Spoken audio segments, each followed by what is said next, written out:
Hi, I'm Kerry Knott, president of the C.S. Lewis Institute. All of us at the Institute are thrilled that you have chosen this Mere Christianity study guide. Of all the books written by C.S. Lewis, none has been more influential over time than Mere Christianity. Skeptics, seekers, and mature believers in Christ have been challenged and transformed by this book. Now, in this study guide series, Dr. Chris Mitchell, noted C.S. Lewis scholar and director of the Wade Center at Wheaton College, takes you through 4 lectures corresponding to the 4 main sections of the book. I think you'll enjoy the context and analysis that Dr. Mitchell brings to this most important work. Now, whether you watch this alone, with your family, or in a small group setting, I think you will find your understanding of faith in general and Christianity in particular greatly enhanced. Now, our mission at the C.S. Lewis Institute is to develop mature believers in Christ who can articulate, defend, and live out their faith in personal and public life. We call this discipleship of the heart and mind, and we believe it is desperately needed today.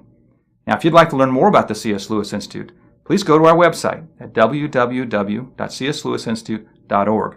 There you can sign up for our free newsletter and our quarterly journal, Knowing and Doing, as well as learn about our other materials and programs. Now, please sit back and enjoy this Mere Christianity study guide. Thank you.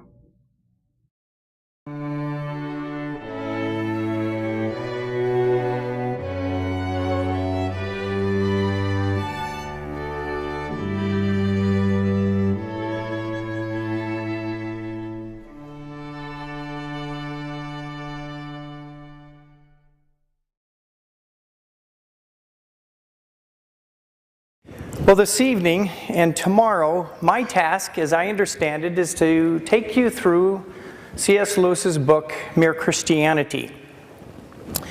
And the way I want to do it is that I want to, as much as possible, to do it, time permitting, with his own words. I've reduced the book to 38 pages. We're not going to read all of those pages between today and tomorrow, but we're going to read significant portions of those. And after teaching this book for a number of years, the reason I've chosen to do this is that one of the great benefits of this book, or any real work of Lewis's, is that he's not just trying to give you content, but as you follow his thoughts, he teaches you how to think through a thing. It's one of the great qualities of Lewis. We don't teach classes on how to think anymore, but when you think his thoughts after him, he begins to lead you through a train of thought and teaches you. In fact, really, after college, most of your education comes by having to think people's thoughts after them, working through a bit of writing. And so we're going to be working through Mere Christianity. Now, this book began as broadcast talks over the BBC. That's the content. The context is the middle of the 20th century, World War II. The first broadcast began in August of 1941, 5 talks that ran through September 1941. There was a break until January of 1942 to February 1942, another 5 talks. Then a break until the fall, September 20th, 1942 through November 8th, 1942, a 3rd set of talks. The first 2 sets, 5 talks apiece. The third one involved 12 talks. And then the final one, February 22nd, 1944, so it came much later towards the end of the war, to August 4th. The first one was called Right and Wrong, a clue to the meaning of the universe. The second was What Christians Believe. The third, Christian Behavior. And the fourth, Beyond Personality. Now, this came about because of the BBC Religious Broadcasting Company. And it was a man named James Welch who wrote to Lewis in 41, "Dear Mr. Lewis, I address you by name because although we have never met, you cannot be a stranger after allowing me and many others to know some of your thought and convictions which have been expressed in your book, The Problem of Pain. I should like to take this opportunity of saying how grateful I am to you personally for the help this book has given me. I write to ask whether you'd be willing to help us in our work of religious broadcasting. The microphone is a limiting and often irritating instrument. But the quality of thinking and depth of conviction which I find in your book ought surely to be shared with a great many other people. And for any talk, we can be sure of a fairly intelligent audience of more than 1 million. 2 ideas strike me. 1, you might be willing to speak about the Christian or the lack of Christian assumptions underlying modern literature. Or 2, a series of talks on something like the Christian faith as I see it, by a layman. I am sure there is a need of a positive restatement of Christian doctrine in lay language, but there may be other subjects on which you would rather speak. This is Lewis's response, and this is key to his strategy in the first series of talks. Dear Mr. Welch, thank you for your kind remarks about my book. I would like to give a series of talks as you suggest, but it would have to be in the vacation, and modern literature would not suit me. I think what I mainly want to talk about is the law of nature, or objective right and wrong. It seems to me that the New Testament, by preaching repentance and forgiveness, assumes an audience who already believes in the law of nature and know that they have disobeyed it. In modern England, now we're looking again at the middle of the 20th century England, we cannot at present assume this. And therefore, most apologetic begins a stage too far on. The first step is to create or recover the sense of guilt. Now, I find that so curious because in our culture, we've been trying to get rid of guilt for decades. Much of psychology is involved in that. Hence, if I give a series of talks, I should mention Christianity only at the end and would prefer not to unmask my battery till then. Some title like The Art of Being Shocked or These Humans would suit me. Let me know what you think of this and how many talks and at what dates roughly you would like. Yours sincerely, C.S. Lewis.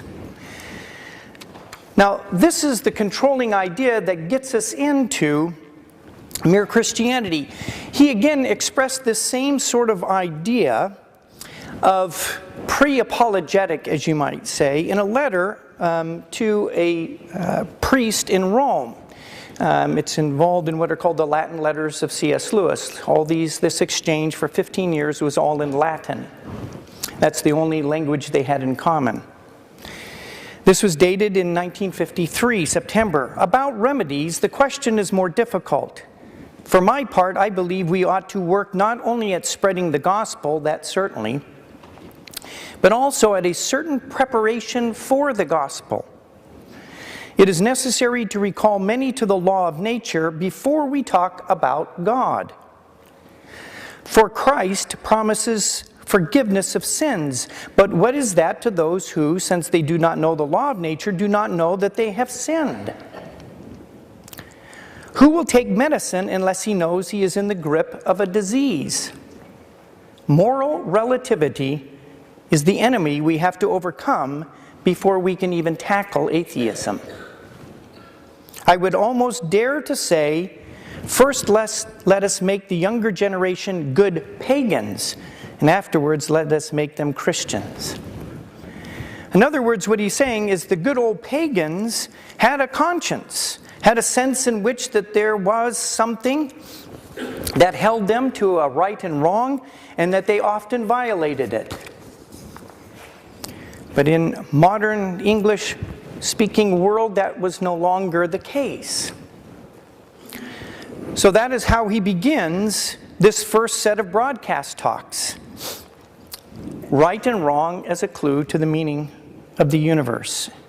And the first one he entitled The Law of Human Nature. And he begins it by sort of setting forth a quarrel. And a quarrel that you could hear in any place in the world, doesn't matter what culture, people quarrel. I've lived in Haiti, India, I've lived in Scotland, and people quarrel there the same way we quarrel here. And now he picks it up. And if you have your books, turn to the first book, the first chapter, the second paragraph. In the middle of that paragraph we begin, the man who makes them, that is, these statements, is not merely saying that the other man's behavior does not happen to please him. He is appealing to some kind of standard of behavior which he expects the other man to know about. And the other man very seldom replies, "To hell with your standard." Nearly always he tries to make out that what he has been doing does not really go against the standard, or that if it does go against the standard, there is some special excuse. It looks, in fact, very much as if both parties had in mind some kind of law or rule of fair play, or decent behavior, morality, or whatever you like to call it, about which they really agreed. Down a couple of paragraphs. Now, this law or rule about right and wrong used to be called the law of nature. Nowadays, when we talk about laws of nature, we usually mean things like gravity, heredity, or the laws of chemistry. But the older thinkers called the law of right and wrong the law of nature. And what they meant was the law of human nature. And that's maybe the better term. Just as all bodies are governed by the law of gravitation and organisms by biological laws, so the creature called man also had his law. With this great difference, that a body could not choose whether it obeyed the law of gravitation or not, but a man could choose either to obey the law of human nature or to disobey it. He says we may put this another way. Each man is at every moment subjected to several sets of laws, but there is only one of these which he is free to disobey. As a body, he is subjected to gravitation and cannot disobey it. As an organism, he is subjected to various biological laws which he cannot disobey any more than an animal can. That is, he cannot disobey those laws which he shares with other things. But the law which is peculiar to his human nature, the law he does not share with animals or vegetables or inorganic things, is the one he can choose to disobey. Now, I know some people will say that the idea of this law of nature, decent behavior, known to all men is unsound because different civilizations in different ages have had quite different moralities. It's one of the objections. But he says this isn't true. There have been differences between their moralities, but these have never amounted to anything like a total difference. If anyone will take the trouble to compare the moral teachings of, say, the ancient Egyptians, Babylonians, Hindus, Chinese, Greeks, and Romans, what will really strike him will be how very like they are to each other and to our own. I need only ask the reader to think what a totally different morality would mean. Now, the point he's trying to get out here is fundamentally this notion that we have of right and wrong, regardless of how it actually plays out into society. The key fundamental issue is that all societies have a sense of right and wrong. They draw lines. And they produce conflict and quarrels. It causes them to form governments, to be able to resolve things and to work together. He goes on, but the most remarkable thing is this: whenever you find a man who says he does not believe in a real right and wrong, you will find the same man going back on this a moment later. If you try breaking one to him, he will be complaining it's not fair, before you can say Jack Robinson. A nation may say treaties do not matter, but then the next minute they spoil their case by saying that that particular treaty they want to break was an unfair one. They're appealing to some notion of right and wrong. I remember a poignant example of this when we lived in India in 1980-81. There was a student there from the University of Wisconsin, a fellow named John. And we used to get into these conversations, and he was a moral relativist. And I used to tell him that, you really have no business telling me, what is right and wrong, because your whole system denies that fact. But my worldview requires me to make those kinds of decisions. And I'm not a hypocrite when I say this is right and this is wrong. But every time you make those kinds of judgments, you are. Well, he didn't like it, but he had a difficult time arguing against it. Well, we'd been there about 6 months.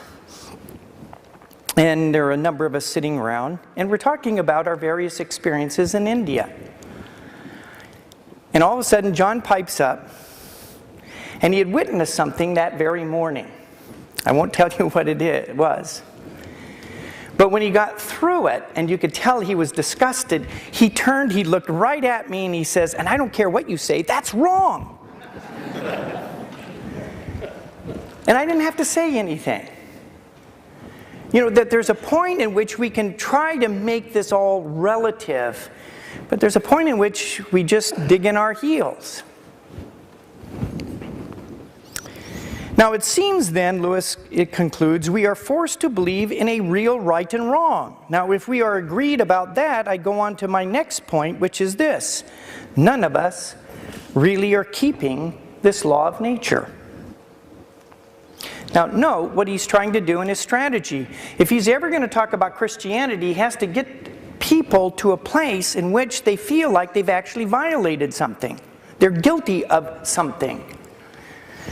So he's saying, okay, there seems to be this general sense that there's a right and wrong, and we all are aware that we don't keep it. He says, I'm only trying to call attention to a fact. The fact that we have failed to practice ourselves the kind of behavior we expect from other people. There may be all sorts of excuses for us. The question at the moment is not whether they are good excuses. The point is that they are one more proof of how deeply, whether we like it or not, we believe in this law of nature. If we do not believe in decent behavior, why should we be so anxious to make excuses for not behaving decently? The truth is, we believe in decency so much, we feel the rule of law pressing in on us so that we cannot bear to face the fact that we may be breaking it. And consequently, we try to shift the blame or get rid of the reason for that. Now, I remember the first time I read Albert Camus' book, The Stranger. If you've never read it, it's one of the most haunting experiences I've ever had in literature. One of the most disturbing. It's a brilliant book. Because what Camus does is that he creates a believable, palpable, amoral character. A person with really no conscience. And it's sustained right up to the very end. And the reason it is so disturbing is that when you really face-to-face meet absolute moral relativity, it's frightening. We don't live that way. These then, he says, are the 2 points I want to make. First, that human beings all over the earth have this curious idea that they ought to behave in a certain way and cannot really get rid of it. And secondly, that they do not, in fact, behave in that way. They know the law of nature, they break it. These 2 facts are the foundation of all clear thinking about ourselves and the universe we live in. And again, he's appealing to our own experience. Because, now he doesn't say it this way, but it's another way of getting into this. I know when I've been violated. I have a sense in which something wrong has been inflicted upon me. But I'm also aware that there are those occasions in which I inflict the same thing on others. And I can just right now nail all of you to the wall. Driving habits. I don't think I need to say anything more. We're guilty of committing them, and we're guilty of making excuses when we ourselves commit them. Now, he moves on, and as a result of the first broadcast, he received some letters, some objections, and I'm not going to deal with that chapter 2, but basically he deals with the idea that what you're talking about is just herd instinct or social convention.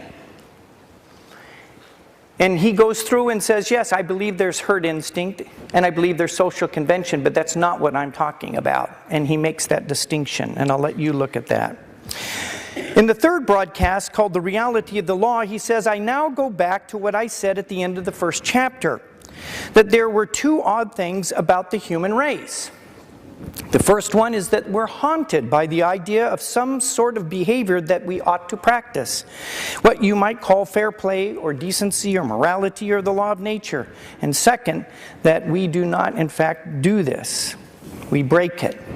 Now, you may say, he goes on, that what we're calling the law of right and wrong, only that our breaking of it means that people are not perfect.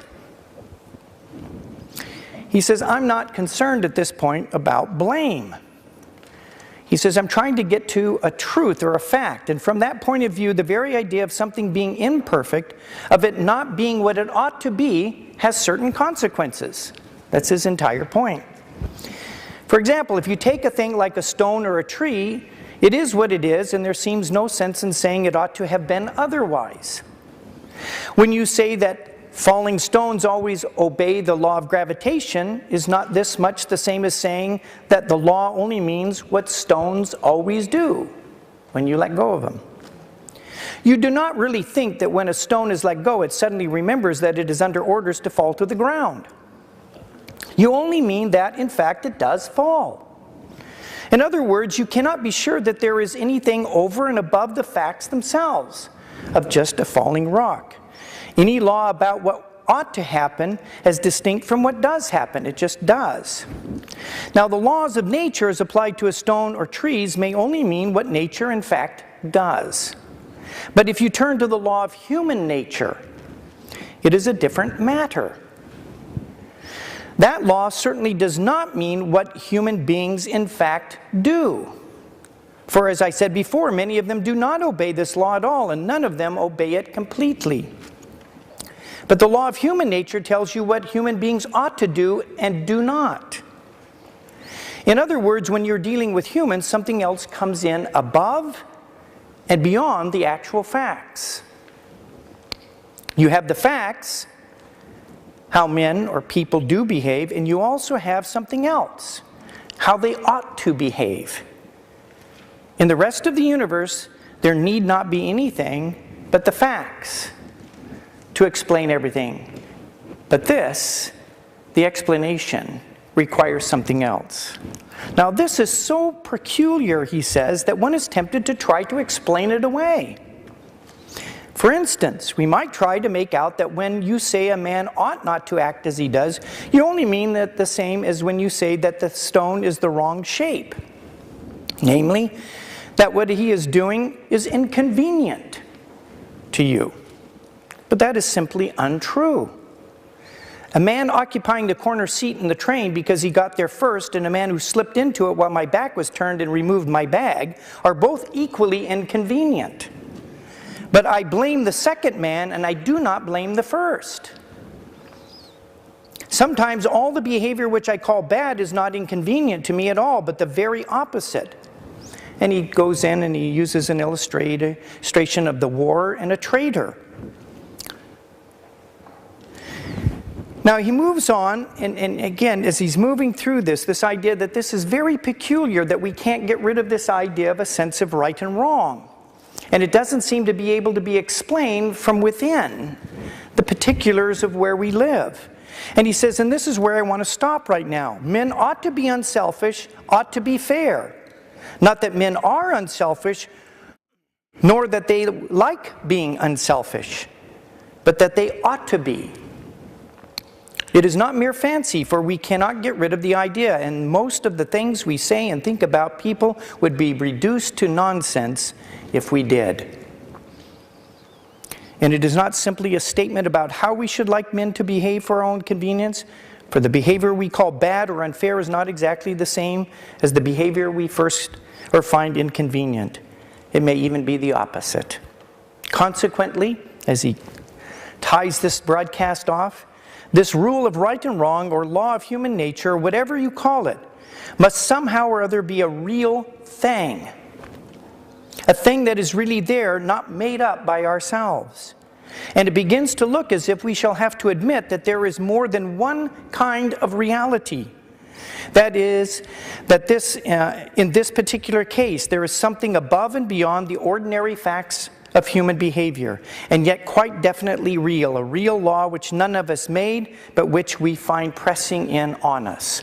Now, when he says that it looks like we're going to have to admit that there is more than one kind of reality, and we'll look at this here in a moment, where he distinguishes between a worldview that is materialistic and a worldview that's religious. Right now, the ruling paradigm in the English-speaking world was naturalism, that denied anything outside of the material world, anything supernatural. What he's already beginning to point to is that you cannot account for this sense that we have as human beings. I mean, the birds don't have this, the dogs don't have, we have this. You can't account for it by just the material world. It must lie someplace else. So as much as we in the modern world don't want to admit something outside of the material world, this seems to begin to be pointing towards that. So in a sense, he's beginning to push back against modernity.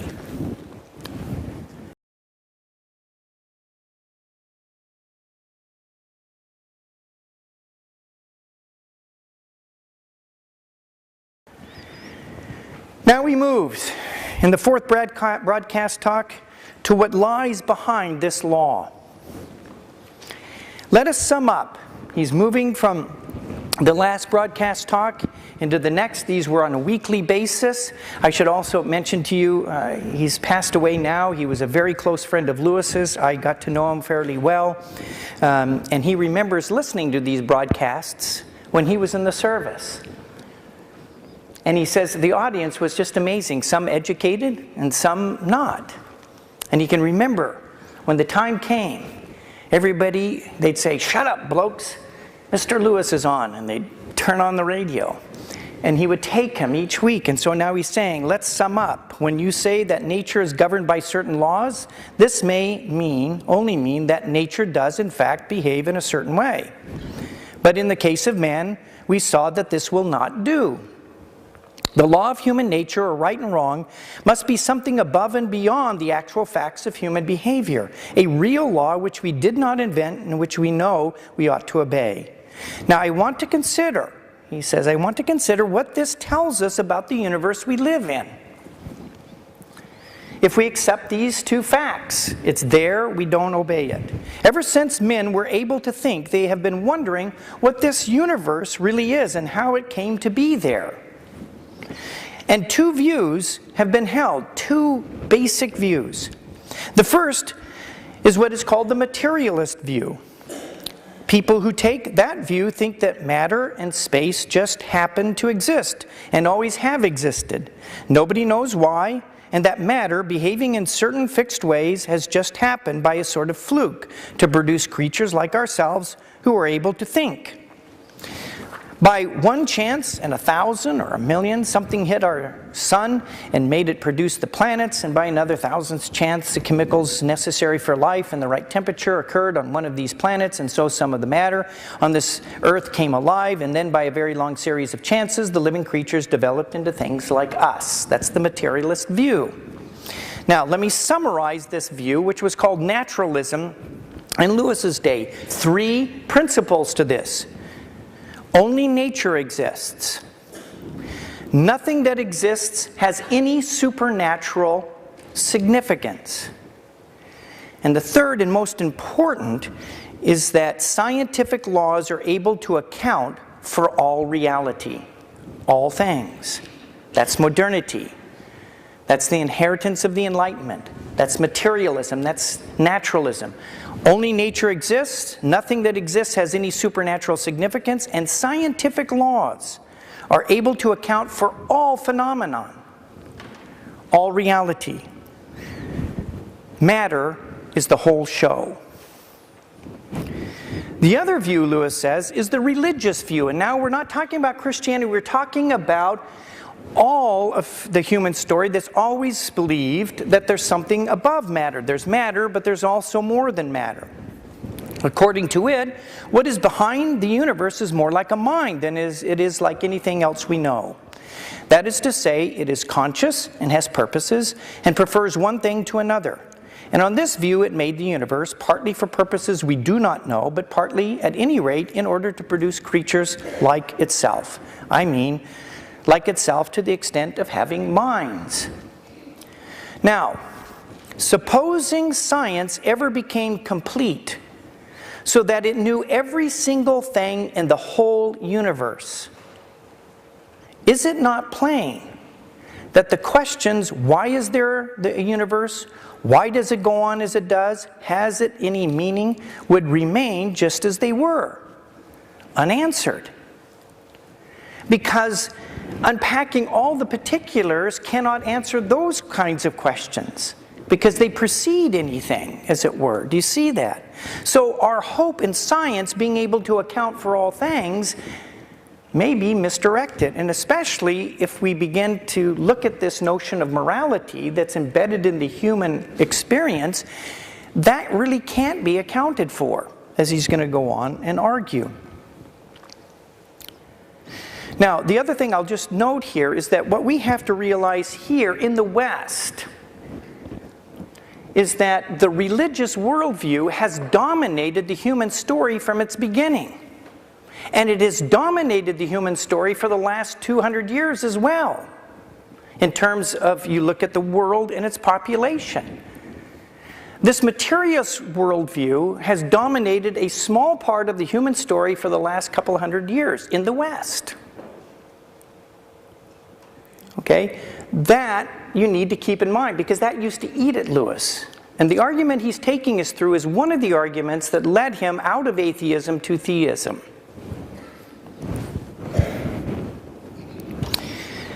He says, now, science can't necessarily do this. So he says, now the position would be quite hopeless, but for this. There is one thing and only one in the whole universe which we know more about than we could have learned from external observation or science. And that one thing is man, humanity. We do not merely observe men, we are men and women. In this case, we have, so to speak, inside information. We are in the know. And because of that, we know that men find themselves under a moral law which they did not make and cannot quite forget, even though they try. Have you ever thought, man, wouldn't it be nice just to serve the devil for 5 minutes without any kind of conscience?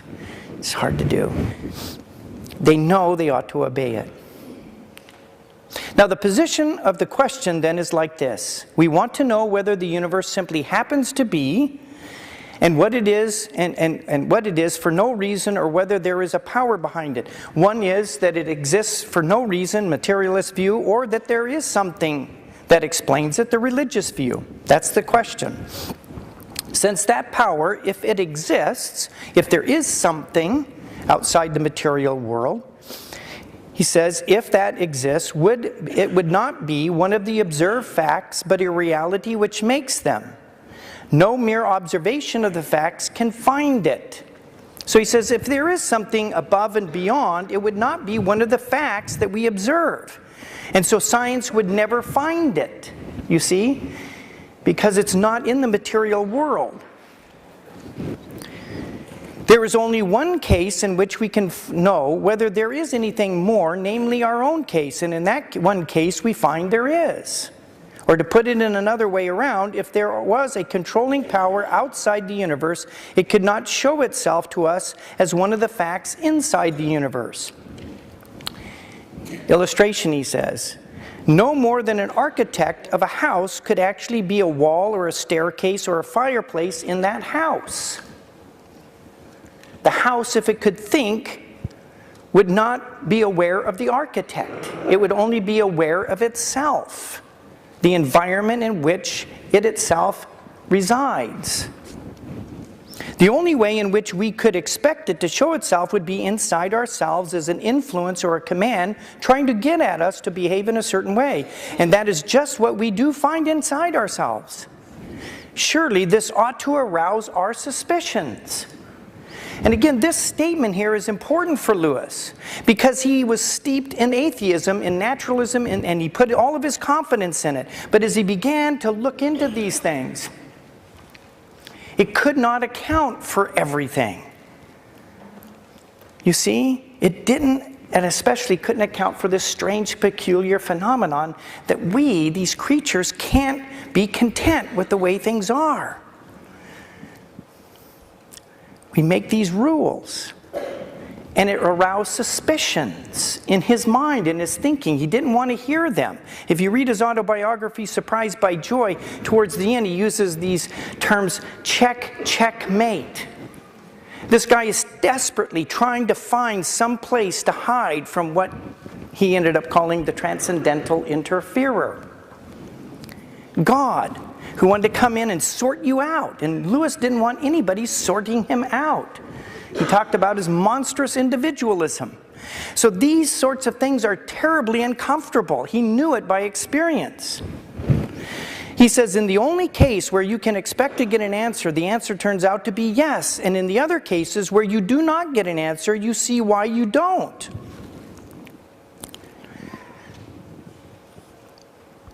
There isn't anything behind a rock that drops, but there is something behind my sense of, you just violated me out of my face. Now, he concludes this one. Do not think I'm going faster than I really am. I am not yet within 100 miles of the God of Christian theology. All I have got to is something which is directing the universe and which appears in me as a law urging me to do right and making me feel responsible and uncomfortable when I do wrong. I think we have to assume it is more like a mind than anything else we know.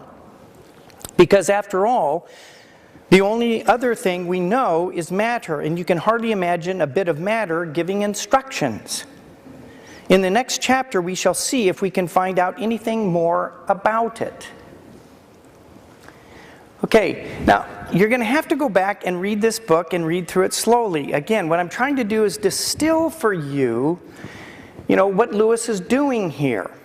There are other ways to go about this, and he does go about them in other ways, but this is one that he felt the ordinary person could follow. Doesn't mean you can do it by being lazy. And he'll talk about this a bit later. But he's talking to ordinary people, not his colleagues at Oxford University. And he has quite a high estimation of the thinking power of the common person. More so than most of us. So he comes to the last one in this first series of broadcasts, and he calls it, "We Have Cause to Be Uneasy." And again, these statements, think of mid-20th century Britain. And I'll give you a poignant example of this here in just a moment, in which they've thought they've successfully thrown off God and any sort of supernaturalism, which was just superstition. He begins, "I ended my last chapter with the idea that in the moral law, somebody or something from beyond the material universe was actually getting at us. You may have thought that I had played a trick on you. If it turns out to be only religion, you will say, well, the world has tried that and you cannot put the clock back. I should like to say 3 things to this person who thinks, well, we've tried, religious things, it didn't work." Now that kind of mentality had seeped down into religious culture. And let me give you an example of where things are at. 1928, Virginia Woolf, part of the Bloomsbury Group, one of the avant-garde, a British society, is writing to her sister, 1928. She had just had a meeting with T.S. Eliot, who had come to tell her he had become a Christian. And this is what she wrote to her sister. "I have just had the most distressing interview with poor dear Tom Eliot, who can be considered dead to us all from this day forward. He believes in God, immortality, and goes to church. A corpse would seem more credible than he. There's just something obscene at the thought of someone sitting by the fire thinking about God. Now, the reason that's such a good statement is it shows you where British society had come to. It's so definitive. She talks with such confidence. Tom Elliot had lost his mind. No thinking person could ever move in that direction again. And she would have thought the same thing about any kind of religion, not just Christianity. So these are the things in the background as Lewis is moving on here. He first pushes back 3 things. As to putting the clock back, would you think I was joking if I said that you can put the clock back, and that if the clock is wrong, it is often a very sensible thing to do? When I have started a sum the wrong way, math, the sooner I admit this and go back and start over again, the faster I shall get on. Going back is the quickest way on. And if we have made a mistake, we need to stop and turn around and go back. It's what he called chronological snobbery. His good friend Owen Barfield is the one that alerted him to this, and Lewis hid behind chronological snobbery. This idea that we tried that, and we found out it didn't work. And so the ruling sort of understanding within the academy, and even to this day, to a certain extent, is if it's past, it's passé. It's no longer relevant. We've gotten beyond that. We've moved on. We've progressed. And to go back and rethink something is retrogressive. And so Lewis, just the fact that he is going back and rethinking a thing, religion, went against academic protocol. And it got him into all kinds of trouble.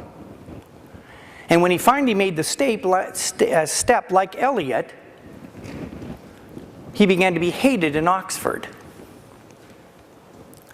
because of that step. Lewis knew as well the cost of taking such a step. But he's saying at this point he's convinced we need to go back, that Western society took a misstep. Secondly, he says, we have not yet got so far as the God of any actual religion, still less the God of that particular religion called Christianity. We have only got as far as a somebody or something behind the moral law. We are now taking, behind the moral law. We are not taking anything from the Bible or the churches. We are trying to see what we can find out about this somebody on our own steam. In other words, he doesn't want to go to Christianity, and this is some of his own thinking before he ever moved from atheism to theism. These are some of the things that moved him not to Christianity, but out of his atheism. And he says, as I began to go through this train of thought, this was one of the things that seemed to push back against the ruling idea of naturalism. And I want to make it clear that what we find out on our own steam is something that gives us a shock. Again, do you see where he's trying to lead us? We have 2 bits of evidence about the somebody. One is the universe he has made. And again, this is assuming now a religious viewpoint, that there's somebody, some kind of mind behind it. So what do we look at, see when we look at the universe? If we use that as our only clue, then I think we should have to conclude that he is, one, a very great artist, for the universe is a very beautiful place. But also that he is quite merciless and no friend to man, for the universe is also a very dangerous and a very terrifying place. The other bit of evidence is that moral law which he has put into our minds. And this is a better bit of evidence than the other because it is inside information. You find out more about God from the moral law than from the universe in general. Just as you find out more about a man by listening to his conversation than by looking at a house he has built. Now, from this second bit of evidence, we conclude that the being behind the universe is intensely interested in right conduct. In the sense that we should agree with the account given by Christianity and some other religions that God is good. But do not let us go too fast here. The moral law does not give us any grounds for thinking that God is good, in the sense of being indulgent, soft, sympathetic, safe. There is nothing indulgent about the moral law. It is as hard as nails. It tells you you do the straight thing, and it does not seem to care how painful or dangerous or difficult it is to do it. If God is like the moral law, then he is not soft. It is no use at this stage saying that what you mean by a good God is a God who can forgive. You are going too quickly. Only a person can forgive. And we have not yet got as far as a personal God. Only so far as a power behind the moral law and more like a mind than it is like anything else. But it may still be very unlike a person. If it is pure impersonal mind, there may be no sense in asking it to make allowances for you or letting you off. What you reap, you sow. And it is no use either saying that if there is a God of that sort, an impersonal absolute goodness, then you do not like him and are not going to bother about him. For the trouble is that one part of you is in the inside of you really agrees with his disapproval of human greed and trickery and exploitation. You may want him to make an exception in your own case, to let you off this one time. But you know at bottom that unless the power behind the world really and unalterably detests that sort of behavior, then he cannot be good. He has to hold on to it. On the other hand, we know that if there does exist an absolute goodness, it must hate most of what we do. That is the terrible fix we are in. We know if there does exist an absolute goodness, it must hate most of what we do, and that all of our efforts are in the long run hopeless. But if it is, then we are making ourselves enemies to that goodness every day as well. God is the only comfort. He is also the supreme terror. The thing we most need and the thing we most want to hide from. He is our only possible ally, and we have made ourselves his enemies. Some people talk as if meeting the gaze of the absolute goodness would be fun. They need to think again. They are still only playing with religion. Goodness is either the great safety or the great danger. In his final point, he says, when I chose to get to my real subject in this roundabout way, I was not trying to play any kind of trick on you. I had a different reason. My reason was that Christianity simply does not make sense until you have faced the sort of facts that I've been describing. Christianity tells people to repent and promises them forgiveness. It therefore has nothing, as far as I know, to say to people who do not know they have done anything to repent of and who do not feel that they need any forgiveness. It is after you have realized that there is a real moral law and a power behind that law, and that you have broken that law and put yourself wrong with that power. It is after all this, and not a moment sooner, that Christianity begins to talk. Now, the thing, too, to tie in here, remember he says, let's make them first pagans, good pagans. His description here of this thing beyond reality, that he describes as both beautiful but terrifying. The one that is exacting. You begin to see why throughout the history of the human story, in terms of the development of religions, why there's always this uneasy fear between us and God, and how we approach him, how we seek to appease him, how we seek to make his approval, get his approval. Do you see? All of that is there. It's all part of the human story. Lewis is coming out of naturalism. And for the first time in his life, he's beginning to consider there really may be that terror out there who really is disapproving of what he's doing, and every day he's putting himself on the wrong side. That was quite a wake-up call. But once you get there, then Christianity, he says, can begin to speak. He says, Christianity, they offer an explanation of how we got into our present state of both hating goodness and loving it. They offer an explanation of how God can be this impersonal mind at the back of the moral law and yet also a person. They tell you how the demands of the law, which you and I cannot meet, have been met on our behalf. how God himself becomes a man to save man from the disapproval of God. It is an old story.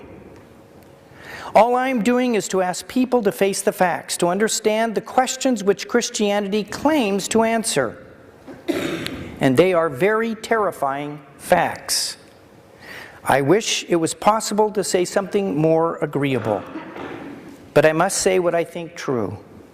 Of course, I quite agree that the Christian religion is, in the long run, a thing of unspeakable comfort, but it does not begin in comfort.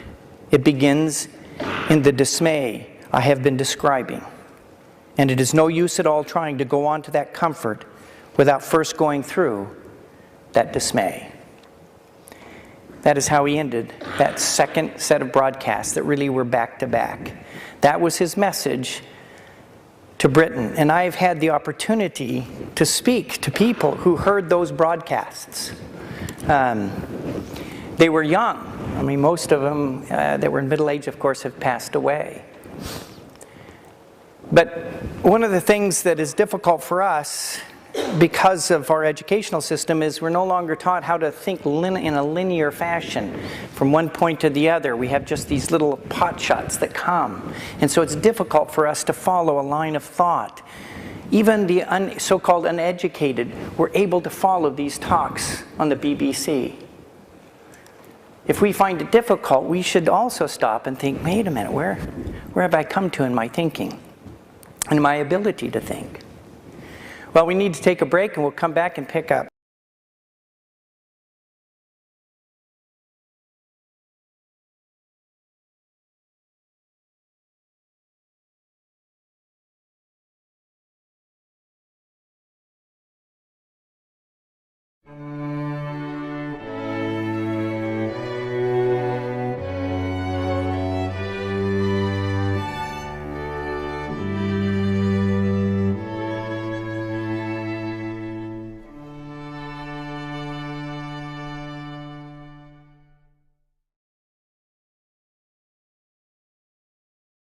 This time, the topic was what Christians believe.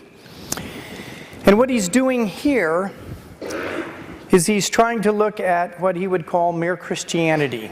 As much as possible to look at the things that all Christians, Protestant, Catholic, Orthodox, would be able to agree upon. But he begins this in terms of what Christians believe by helping distinguish what Christians believe from other religious systems. And the first series was entitled The Rival Conceptions of God. And he begins this way. And again, it's very classic Lewis, and it has everything to do with his background, where he was and where he came to. I've been asked to tell you what Christians believe, and I'm going to begin by telling you one thing that Christians do not need to believe. If you are a Christian, you do not have to believe that all other religions are simply wrong all through. If you are an atheist, you do have to believe that the main point in all the religions of the whole world is simply one huge mistake. If you are a Christian, you are free to think that all these religions, even the queerest ones, contain at least some hint of the truth. When I was an atheist, I had to try to persuade myself that most of the human race have always been wrong about the question that mattered to them most. When I became a Christian, I was able to take a more liberal view. But of course, being a Christian does not mean thinking that where Christianity differs from other religions, Christianity is right and they are wrong. Of course, that's what it does mean. Because again, Lewis believes in objective truth. There's an objective right and an objective wrong. And where the two differ, then Christianity believes, and he has reasons for it, comes down on the right side. He says the first big division of humanity is into the majority who believe in some kind of God or gods and the minority who do not, which he talked about earlier. On this point, Christianity lines up with the majority, as I've already alluded to. Now, I go on, he says, to the next big division. People who all believe in God can be divided according to the sort of God that they believe in. There are two very different ideas on the subject. One of them is the idea that He, that is God, is beyond good and evil. We humans call one thing good and another thing bad, but according to some people, that is merely our human point of view. Everything is good in one way and bad in another, and that nothing could have been different. Consequently, these people think that long before you and I got anywhere near the divine point of view, the distinction would have disappeared between good and evil. The other and the opposite idea is that God is quite definitely good or righteous, a God who takes sides, who loves love and hates hatred, and who wants us to behave in one way and not in another. The first of these views, the one that thinks God is beyond good and evil, is called pantheism. It was held, as far as I can understand them, by Hindus and others related to it. The other view is held by Jews, Muslims, and Christians. And having lived in India, I could take some time to explain that more in terms of how that plays out in the everyday Hindu life, but I don't have time to do it. But it does. Those two things begin to blur. Now, he says, if you think some things really bad and God really good, then you cannot talk like that. That is, like a pantheist. You must believe that God is separate from the world and that some of the things we see in it are contrary to His will.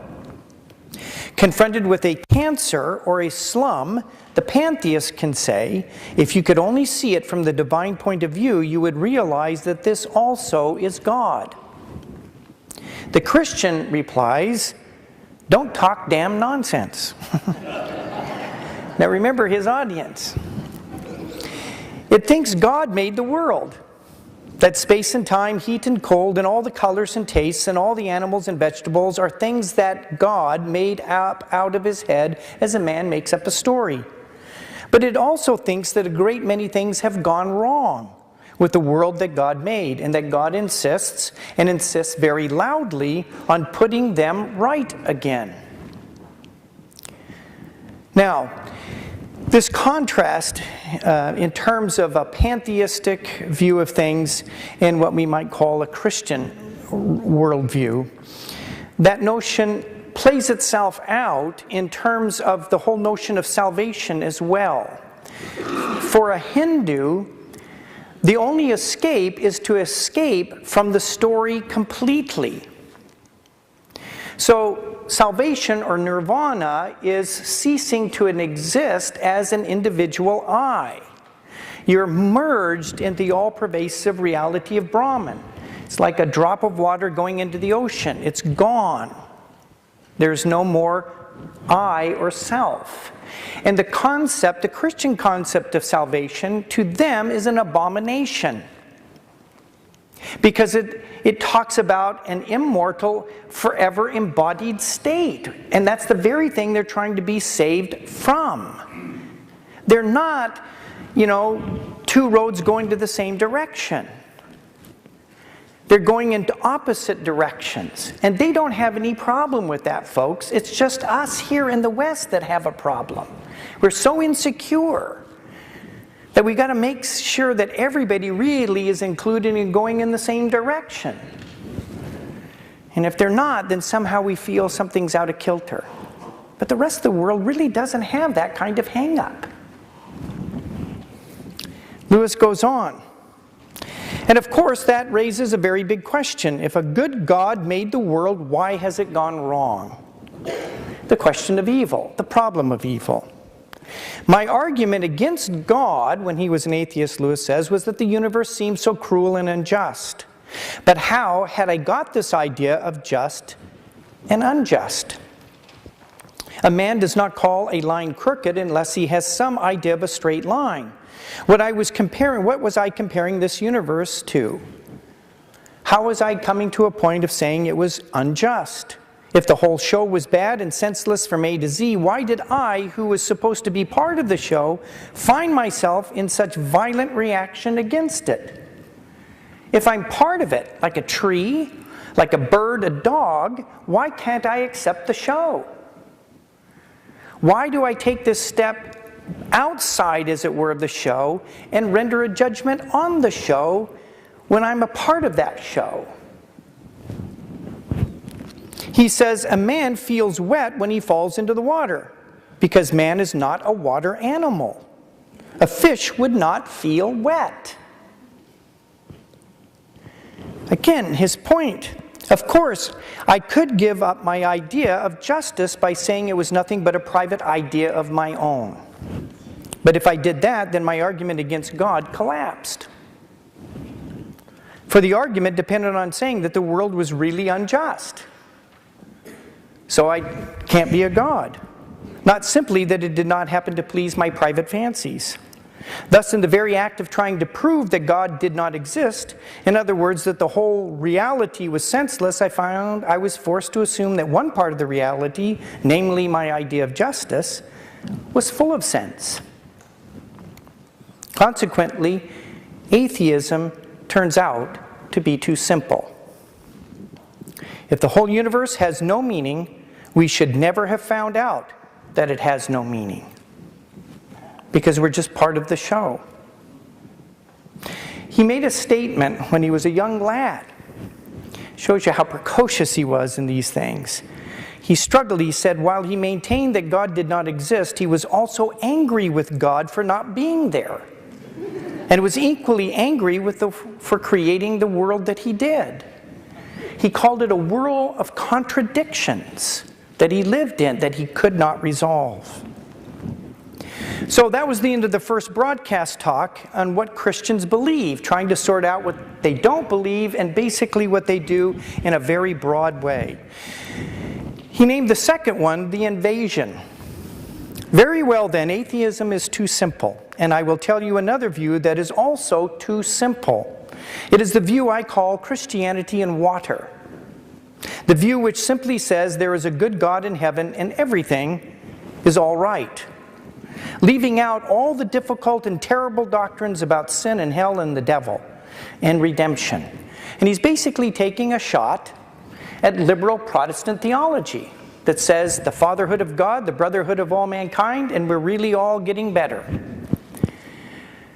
Karl Barth, the great German theologian who believed this, found that he could not maintain it while he was preaching to widows in his church in Switzerland. The whole experiment in World War I was that the West now has thrown off religion, thrown off superstition. We're getting bigger and better into this utopian society. And what did it lead to?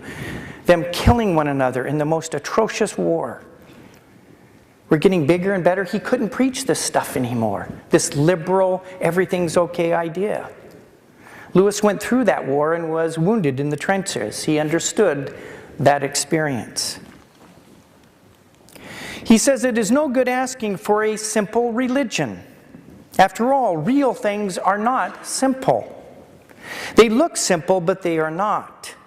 If you want to go on and ask what is really happening, then you must be prepared for something difficult.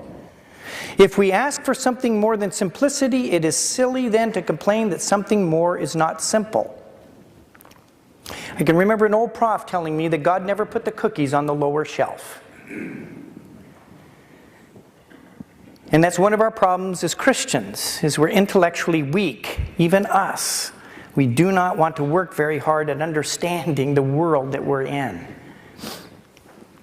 But there's no way around it, and that's what Lewis is pointing to. Very often, he said, people put up a version of Christianity suitable for a child of 6 and make that the object of their attack.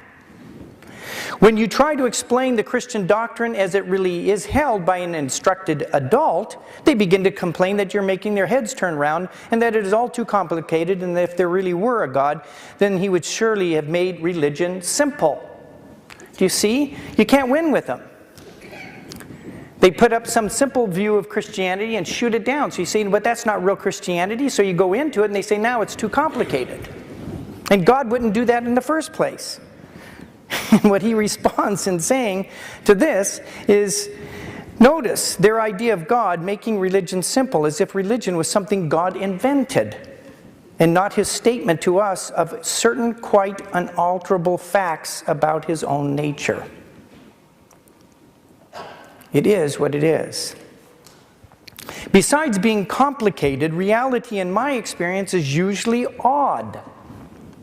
It is not neat, not obvious, not what you expect. Chesterton puts it this way: truth, of course, must of necessity be stranger than fiction, for we made fiction to suit ourselves. Reality, in fact, Lewis goes on, is usually something you could not have guessed. That is one of the reasons, not the only reason, but one of the reasons I believe in Christianity. It is a religion you could not have guessed. If it offered us just the kind of universe we had always expected, I should feel we were making it up. But in fact, it is not the sort of thing anyone would have made up. It has just that queer twist about it that real things have. So let us leave behind all these boys' philosophies, these over-simple answers. The problem is not simple, and the answer is not going to be simple either. Now let me just allude to something here. In terms of the development of Christian thinking, and this idea of complexity. I can remember my first early theology classes, and the kind of school I was in at the time, they were real good at calling people heretics. You know, that they didn't believe in the Trinity as we understand it now, so heretic. But what I began to realize as I began to read through those documents through the first 5 centuries of the church, is that the church, by about the 3rd century, began to have some freedom to begin to express itself, and the world around it called it to account and said, explain yourself, tell us what you believe.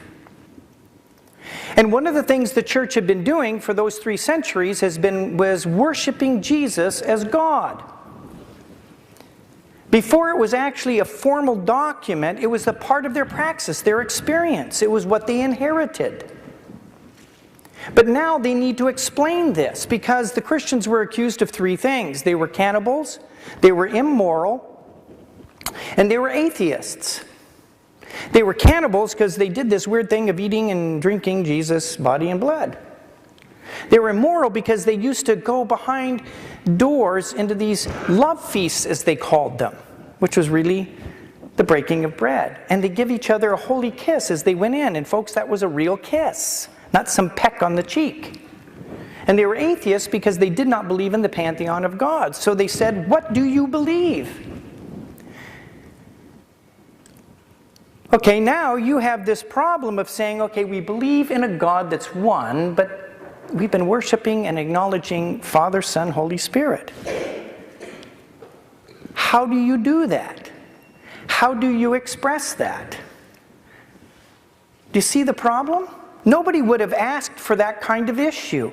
And so they tried things. Justin Martyr, who is not a heretic, he's just working really hard at trying to understand these. He says, well, maybe if we look at the Son, let's say he's like the embryo in the Father, who's sort of always there in potential, and then at the point of creation he leaps from the bosom of the Father, becomes an individual sort of thing, one with the Father, and does his thing. I say, well, that's good, but it's not quite there. You see what's going on here? It's a very complicated thing. And it took them to 325 and 381 to sort of sort that out, and they never explained it, they just described it.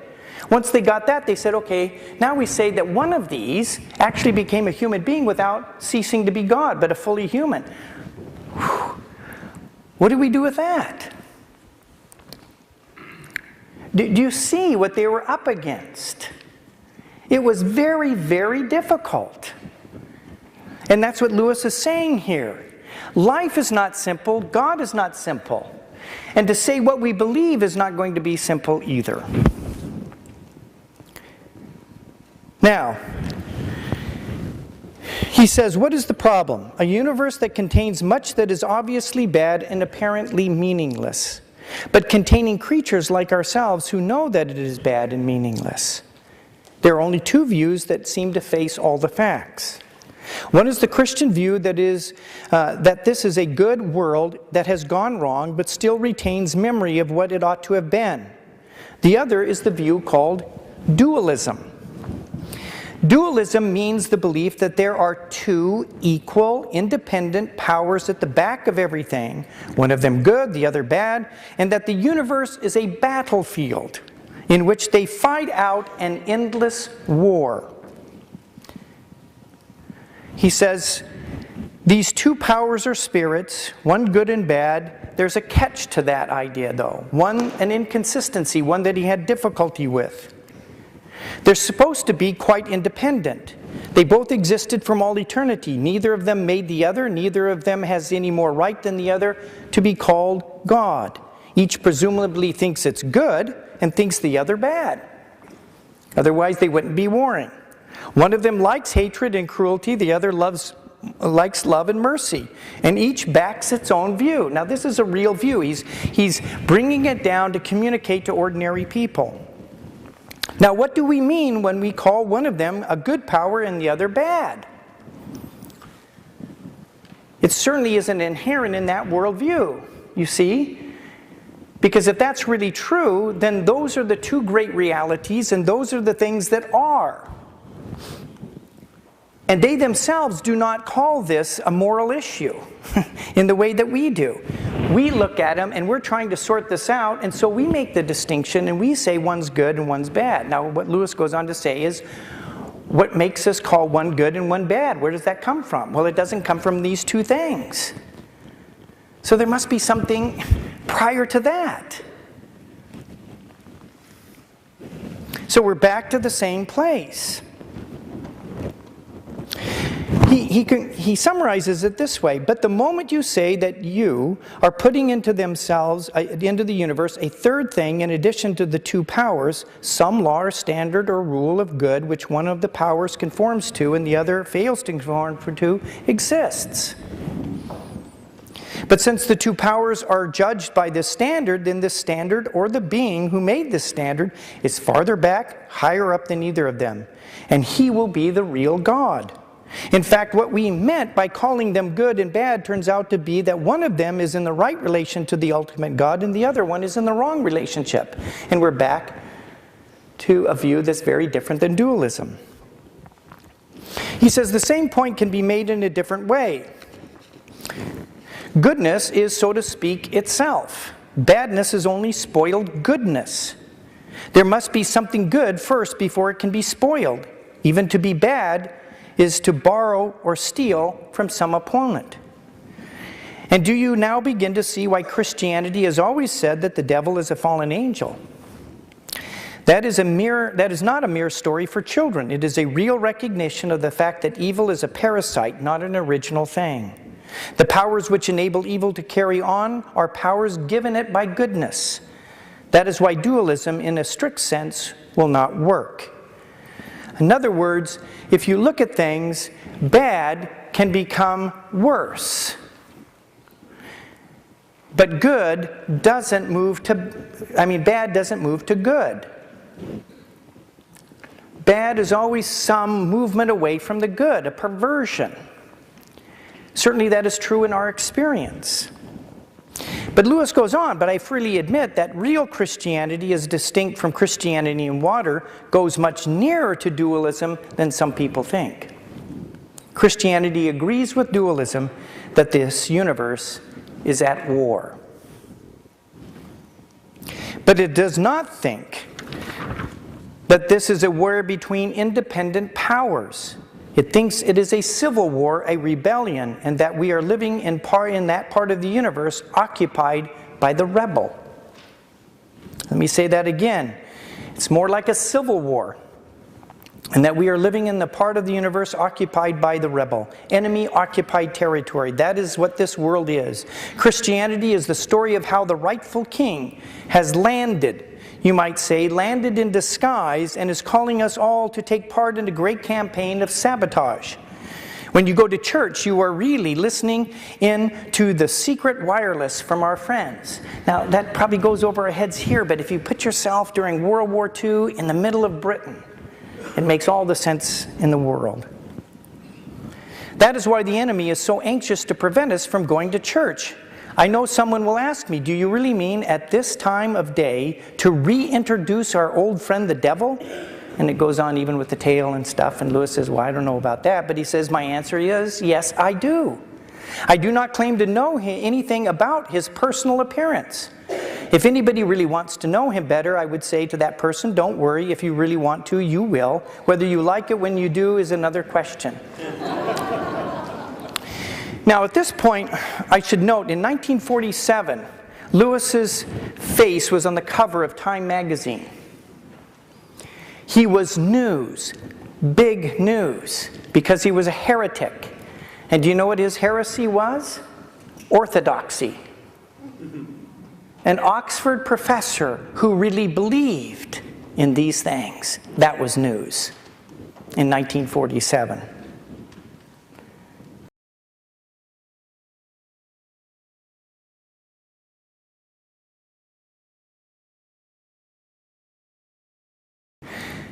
So he's finished his second broadcast talk in terms of what Christians believe. They believe that there really is a God, there really is evil. This evil has come through this agent called the Evil One, who is now in control, as it were, of this part of the world, and we now find ourselves in enemy-occupied territory. The third broadcast talk, the shocking alternative. Christians then believe that an evil power has made himself for the present the prince of the world. Is this state of affairs in accordance with God's will or not? If it is, he is a strange God. You will say, if he is not, then how can anything happen contrary to the will of a being with absolute power? Again, we're back to the problem of evil.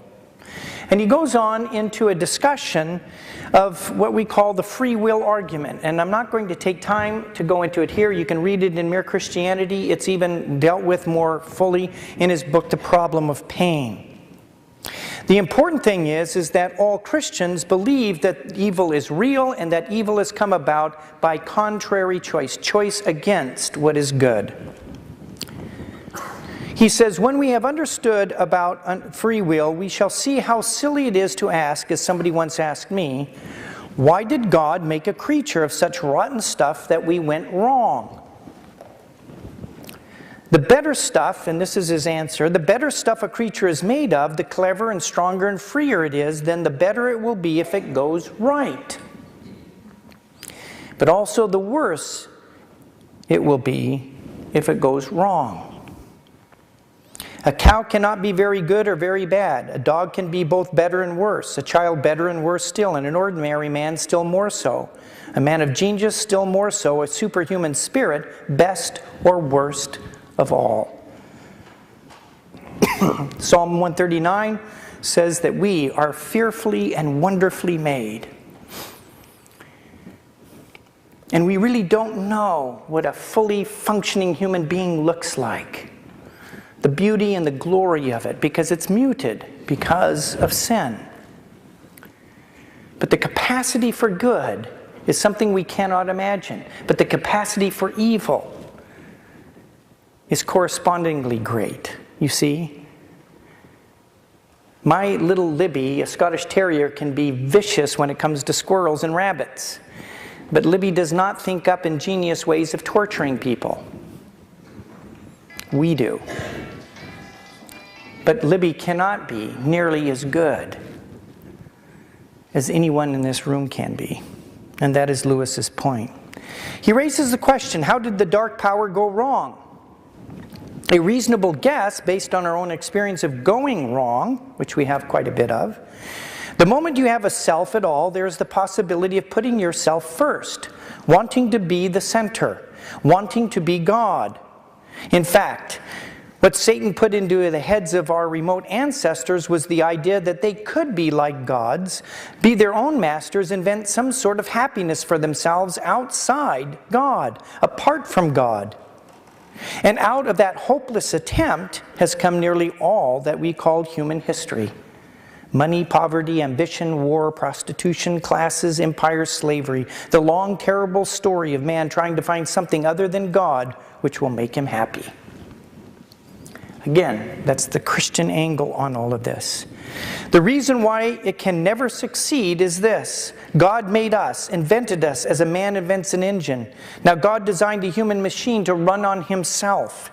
He himself is the fuel our spirits were designed to burn, or the food our spirits were designed to feed on. There is no other. God cannot give us happiness and peace apart from himself, because it is not there. There is no such thing. Think with me of a kite. A kite was designed to fly in the air. It was designed to do that by being upheld by wind that's tethered to a string that a person, a human being, holds on down here. All of its glory, all of its reason for being is absolutely dependent on being tethered. You let go of that string, what happens to the kite? It dies. It was never intended to function apart from the tether. We were created tethered to God. And what Lewis is saying, what the evil one did was he tempted us to believe we could live without the tether, and we cut it. And nothing has been the same since. Our ability to function freely has everything to do with that tether. We cannot function freely the way God intended. We hurt one another. We were not intended to do that. A kite cannot function without the tether. They are trying to run it on their own juice, the wrong juice. That is what Satan has done to the human race. And what did God do? And here we're beginning to move into the heart of Christianity. First of all, he left us conscience, the sense of right and wrong. And all through history there have been people trying, some of them very hard, to obey it. None of them quite succeeded. And secondly, he sent the human race what I call good dreams. I mean those queer stories scattered all through their heathen religions about God who dies and comes to life again, and by his death has somehow given new life to men. In literature they're called myths. Thirdly, he says, he selected one particular people and spent several centuries hammering into their heads the sort of God he was, the Jews. And there was only one of him, and that he cared about right conduct. That is what they taught him. There's only one God, it's him, and he cares about right conduct. Those people were the Jews, and the Old Testament gives us an account of the hammering process. In other words, God was creating a context, a human context, for this one that the world had been waiting for to come, the Savior, that all these good dreams had been talking about, as far back as you go, embodied in all the old religions. Then comes the real shock. Among these Jews, there suddenly turns up a man who goes about talking as if he was God. He claims to forgive sins. He says he has always existed. He says he is coming to judge the world at the end of time. Now let us get this clear. Among pantheists, like the Indians, anyone might say that he is part of God, or one with God. Excuse me. And there would be nothing very odd in that context about it. But this man, since he was a Jew, could not mean that kind of God. God in their language meant the being outside the world who had made it and was infinitely different from anything else in it. And when you have grasped that, you will see that what this man said was quite simply the most shocking thing that has ever been uttered by human lips. One part of this claim tends to slip past us unnoticed because we have heard it so often that we no longer see what it amounts to. I mean the claim to forgive sins. Now I'm just going to take a break here, and instead of moving in with what Lewis does, I'm going to do a similar thing but actually use a biblical text. And it's Mark 2. And it's the story of the paralytic. Because there's something really important here, because you know, I've heard Christians often say, why didn't Jesus just come out and say he was God? It'd really make the whole thing a lot easier. Well, folks, he did, over and over and over and over again in that context. And that is exactly why they crucified him. That was his heresy. John chapter 10. Jesus says, what sin are you going to stone me for? He said, no sin, but for you, a mere man, make yourself out to be God. In Mark chapter 2, you have these friends. They've got this paralytic. Jesus heals people. They want to give him a chance to get healed, but it's just too crowded. So they find their way up on top of this roof. Now, this is a dirty business. If you've ever been on these roofs, I mean, it's not an easy thing to create a hole big enough to drop a person through. But they finally do it. These people are serious. They really want their friend healed. They drop this dude down. Jesus looks at him. What's everybody waiting for? To heal him. And what does Jesus say? Your sins are forgiven. You know, and they're all going, Jesus, that's really nice, but I mean, we didn't put this hole in the roof for you to say his sins are forgiven. We want you to heal this dude. Now, that's one story, but there's another story going on. The leaders, the religious leaders, the political and religious leaders are there, and they're talking among themselves. And you know what they're talking about? This guy's a blasphemer. Because he's just a man, and he's taking divine prerogative. Only God can forgive sins. Okay? Now, Jesus knows what they're talking about. The text makes it clear, because he turns to me and says, you want to know that I have the authority to forgive sins? What's easier? To say, your sins are forgiven, or rise up and walk? Well, it's much easier to say your sins are forgiven because it does not require any demonstration. It's much harder to say rise up and walk, because if the guy doesn't get up and walk, then there's something wrong. And Jesus says, so that you may know that I have the authority to forgive sins, he says, rise up and walk. And the guy gets up and everybody goes, whoa. What does he leave these people to believe he meant? What would you think if you heard that? That this guy's claiming to be God. There's no way around it. Now, if he is just a man and a righteous man, you don't do that. You do not deliberately confuse people. And he did it over and over again. It just frustrated them no end. And I have a lot of sympathy for these people. People just don't do that. If I came down in downtown D.C. and said, you know, I'm going to send all my angels from heaven and I'm going to do all these things, you'd think I'm some wacko. Jesus does it and somehow we think, okay, it's all right. It isn't. They didn't think it was all right. I'm trying, he says as he finishes up, to prevent anyone saying the really foolish thing that people often say about him. I'm ready to accept Jesus as a great moral teacher, but I don't accept his claim to be God.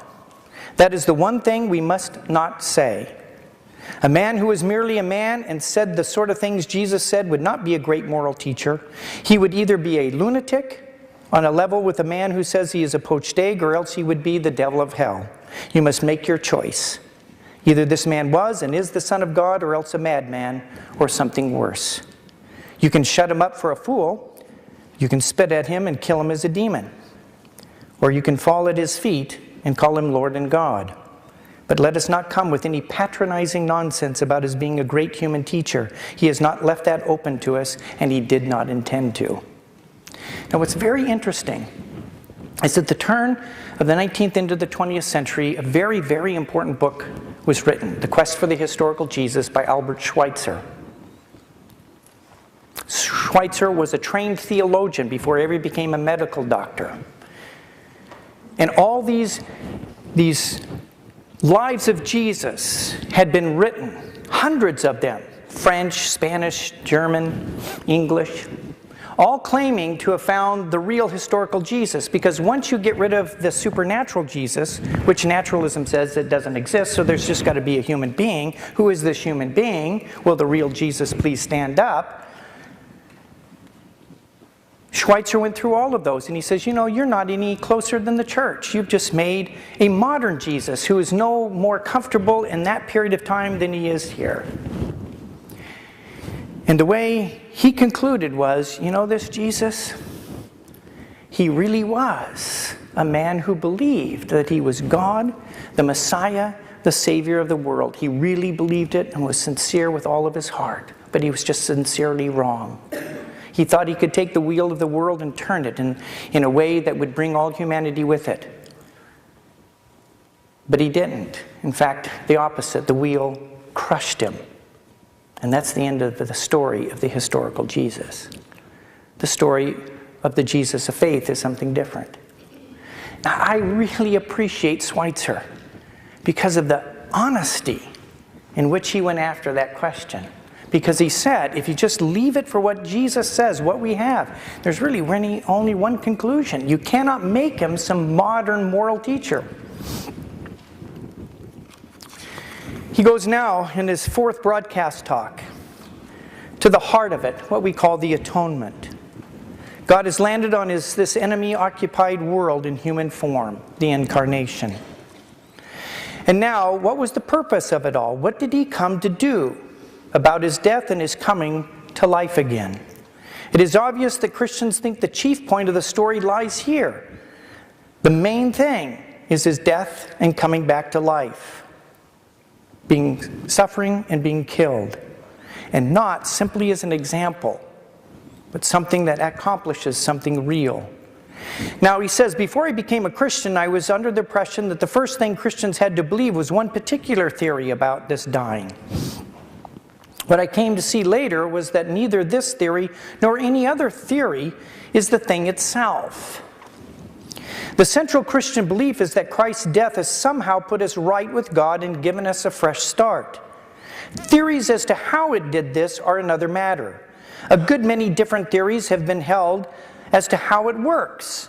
There's satisfaction theory, penal substitution, Christus Victor, and they're all ways at trying to explain this historical event that has put us right with God. Theories about Christ's death are not Christianity. They are explanations about how Christianity works. Christians would not all agree as to how important these theories are, but I think they will all agree that the thing itself is infinitely more important than any explanations that theologians have produced. I think they would probably admit that no explanation will be ever quite adequate to its reality. He's not saying that the explanations aren't important. We have to try to sort this out. And all of them are useful at some level. The important thing is all Christianity agrees is that what Christ accomplished in his life, suffering, death, and resurrection was to bring salvation, to put us right with God. He goes on and he actually describes one of the ones that has been most helpful to him, what's called the penitential theory. And I'm not going to go into that. You can read it yourself. But he ends this way here. He says, but supposing God became a man, suppose our human nature, which can suffer and die, was amalgamated with God's nature in one person. Then that person could help us. He could surrender his will and suffer and die because he was man. And he could do it perfectly because he was God. You and I can go through this process only if God does it first in us. But God can do it only if he becomes a man. Our attempts at this dying will succeed only if we men, us humans, share in God's dying. But we cannot share in God's dying unless God dies. And he cannot die except by being a human being. That is the sense in which he pays our debt and suffers for us what he himself need not suffer at all. And again, what he's trying to summarize is that whether you go to Catholic, Orthodox, or Protestant doctrine, this bit is there. We all agree that God became a human being to do what we could not do on our behalf. And he was able to do it in the way he did because he was God. I've heard some people complain that if Jesus was God as well as man, then his sufferings and death lose all value. They're not real. Because it must have been so easy for him. And I think it's worth taking a moment here to look at this. He goes in, and you should read it because he does a very nice job of showing that one really doesn't understand how difficult something is until they really try and go through it. Let me give you a quick illustration to try to get there. I come from Oregon. We have 150 foot hemlock Doug fir. When a storm goes through those things, it sounds like a train's coming through your back door. And when they fall, it's big. Let's say a storm's going through. I went through one of these called Typhoon Frida. And let's say you just look out and square miles is this forest and this storm starts coming 60 miles an hour, the weak trees go down, 80 miles an hour, more go down, 100 miles an hour, they're really starting to topple. Night comes. It rages and peaks in the middle of the night. Dawn breaks, you wake up, and as far as you can see, square miles, everything is flattened but one tree. And the question is, of all the trees in the forest, which one knows the full force of the storm? The one standing. The real truth is we have no clue what Jesus went through. We topple over at 40 miles an hour.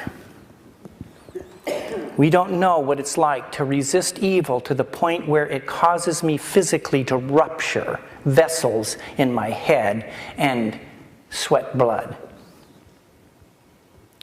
Jesus went all the way. So Lewis, again, through all of this, is also trying to disabuse us of certain issues. He concludes the fifth talk called The Practical Conclusion. And let me just briefly, a couple of things here. He says, how then is this death and life passed on to us? He's talking now about how it's lived out in the Christian life. How is this done? Now please remember how we acquired the old, ordinary kind of life. We derived it from others, from our father, mother, and all our ancestors, without our consent. And by a very curious process involving pleasure, pain, and danger. A process you would never have guessed. Now the God who arranged that process is the same God who arranges how the new kind of life, the Christ life, is to be spread. We must be prepared for it to be odd too. Again, what I'm going to do is just briefly summarize what he does here. And if you want two biblical texts to go to root this, Romans chapter 5 verses 12 through 21, and 1 Corinthians 15 verses 21 and 22. And basically what it's saying is that it begins with this couple of human beings, which the scripture call Adam and Eve. And what it says is all of us are, as it were, in embryo in them.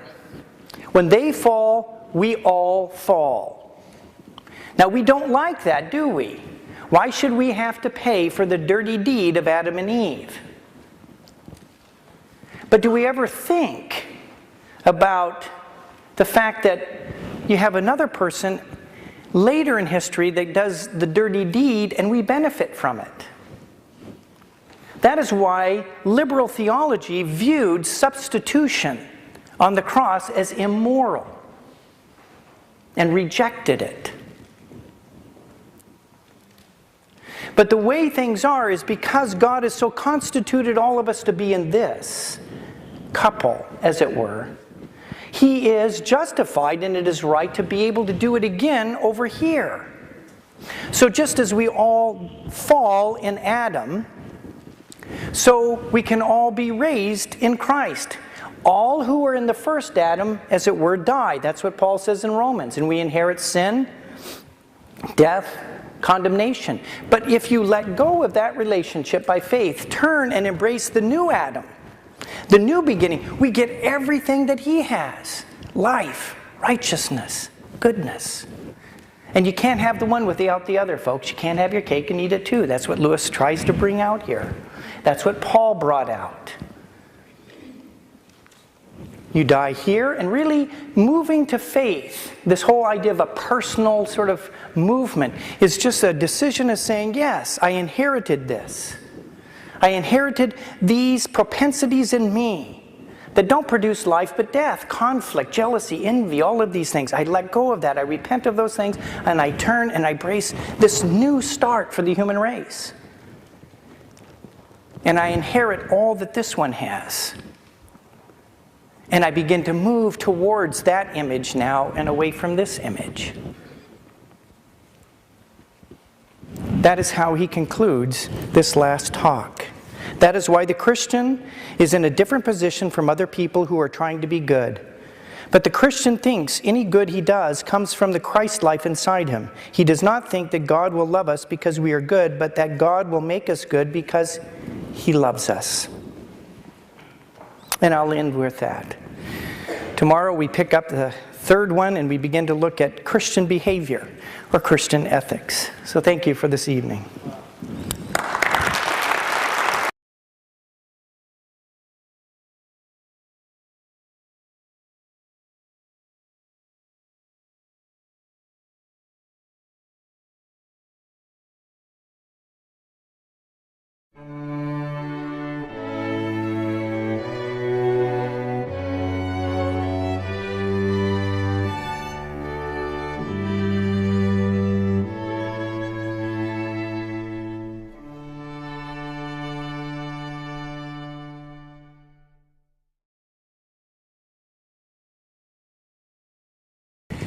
As I said yesterday, the way I'm approaching this is actually reducing Lewis's text down to where, as much as possible, what we're getting is his argument, the way he is thinking through these things. There is quite a bit of content in which I'm not dealing with, but that is why you need to read the book and not just listen to me. We looked at the first two broadcast talks that Lewis gave that ended up forming this book you have called Mere Christianity. These were brought together eventually in one cover in 1952, published in 1952. The broadcasts, though, were broadcast from 1941 to 1944. This is the third of the broadcasts, and Lewis is now moving from what Christians believe to another dimension of it, Christian behavior. He's talking about Christian morality, the moral and social foundations of Christianity. And in the first talk, which is entitled The Three Parts of Morality, what he's trying to do is first educate his audience as to this topic of morality, how to even approach it. And he breaks it down into three areas. And those areas, as he begins, he says, let's take this a step further. He says there are two ways in which the human machine goes wrong. One is when human individuals drift apart from one another, or else collide with one another and do damage one to another by cheating or bullying or whatever. The other is when things go wrong inside the individual. When the different parts of him or her, different faculties, desires, either drift apart or interfere with one another. You can get the idea plain if you think of us as a fleet of ships sailing in formation. The voyage will be a success only if, in the first place, the ships do not collide and get in one another's way.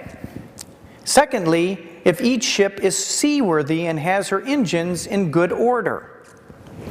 But there is one more thing we have not yet taken into account.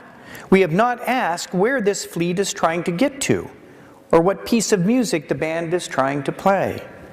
The instruments might all be in tune and might all come together at the right moment, but even so, the performance would not be a success if they had been engaged to provide dance music and actually played nothing but dead marches.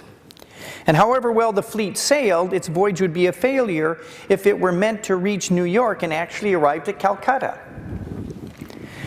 Morality, he goes on to say, seems to be concerned with these three things. Firstly, with fair play and harmony between individuals.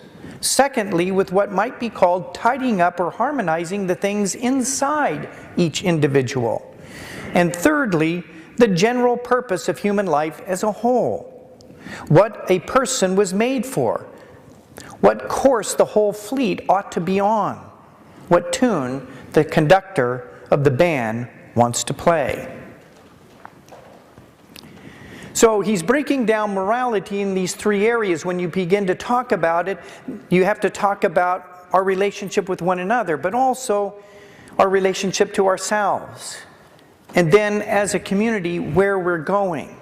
Morality that applies to the entire community. He goes on, second point, what is the good of telling the ships how to steer so as to avoid collisions if in fact they are such crazy old tubs that they cannot be steered at all? And now here's pointing about the importance of the inside. What is the good of drawing up on paper rules for social behavior if we know that in fact our greed, cowardice, ill temper, self-conceit are going to prevent us from keeping them? You cannot make men good by law. And without good men, you cannot have a good society. That is why we must go on to think of the second thing, of morality inside the individual. To get them in proper working order, so that they can properly relate to those outside, so that the fleet can get to where it's supposed to be going. He goes on, but I do not think we can stop there either. We are now getting to the point at which different beliefs about the universe lead to different behavior, different moralities, as it were. Remember that religion involves a series of statements about facts, which must be either true or false. If somebody else made me for his own purposes, then I shall have a lot of duties which I should not have if I simply belonged to myself.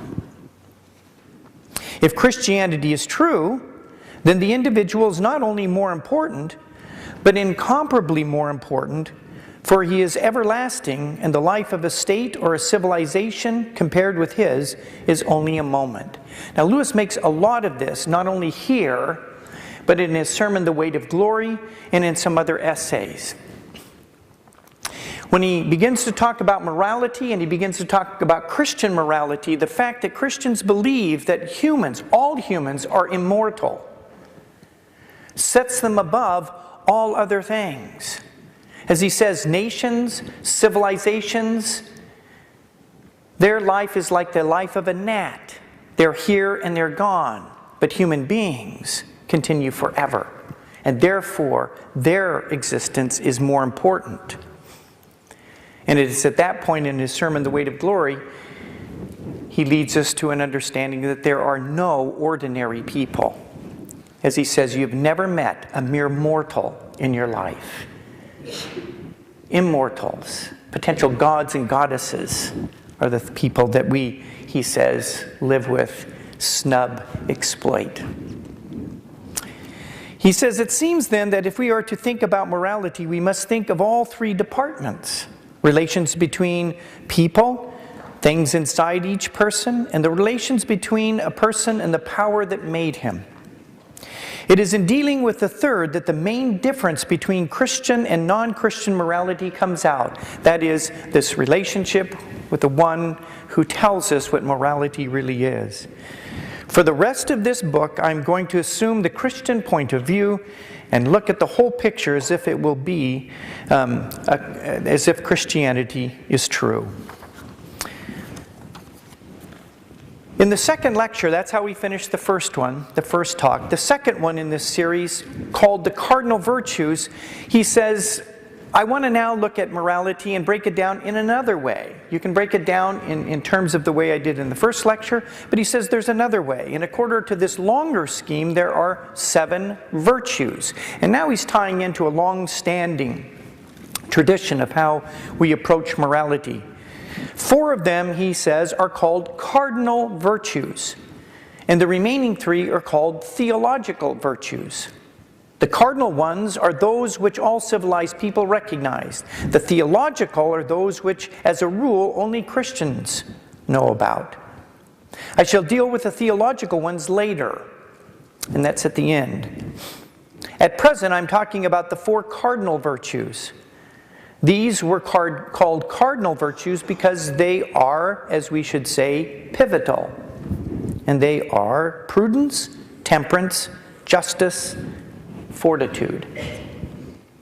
Prudence means common sense. Taking the trouble to think out what you are going to do and what is likely to come of it. not just what to do, but the outcome. Jesus told us to be not only as harmless as doves, but also as wise as serpents.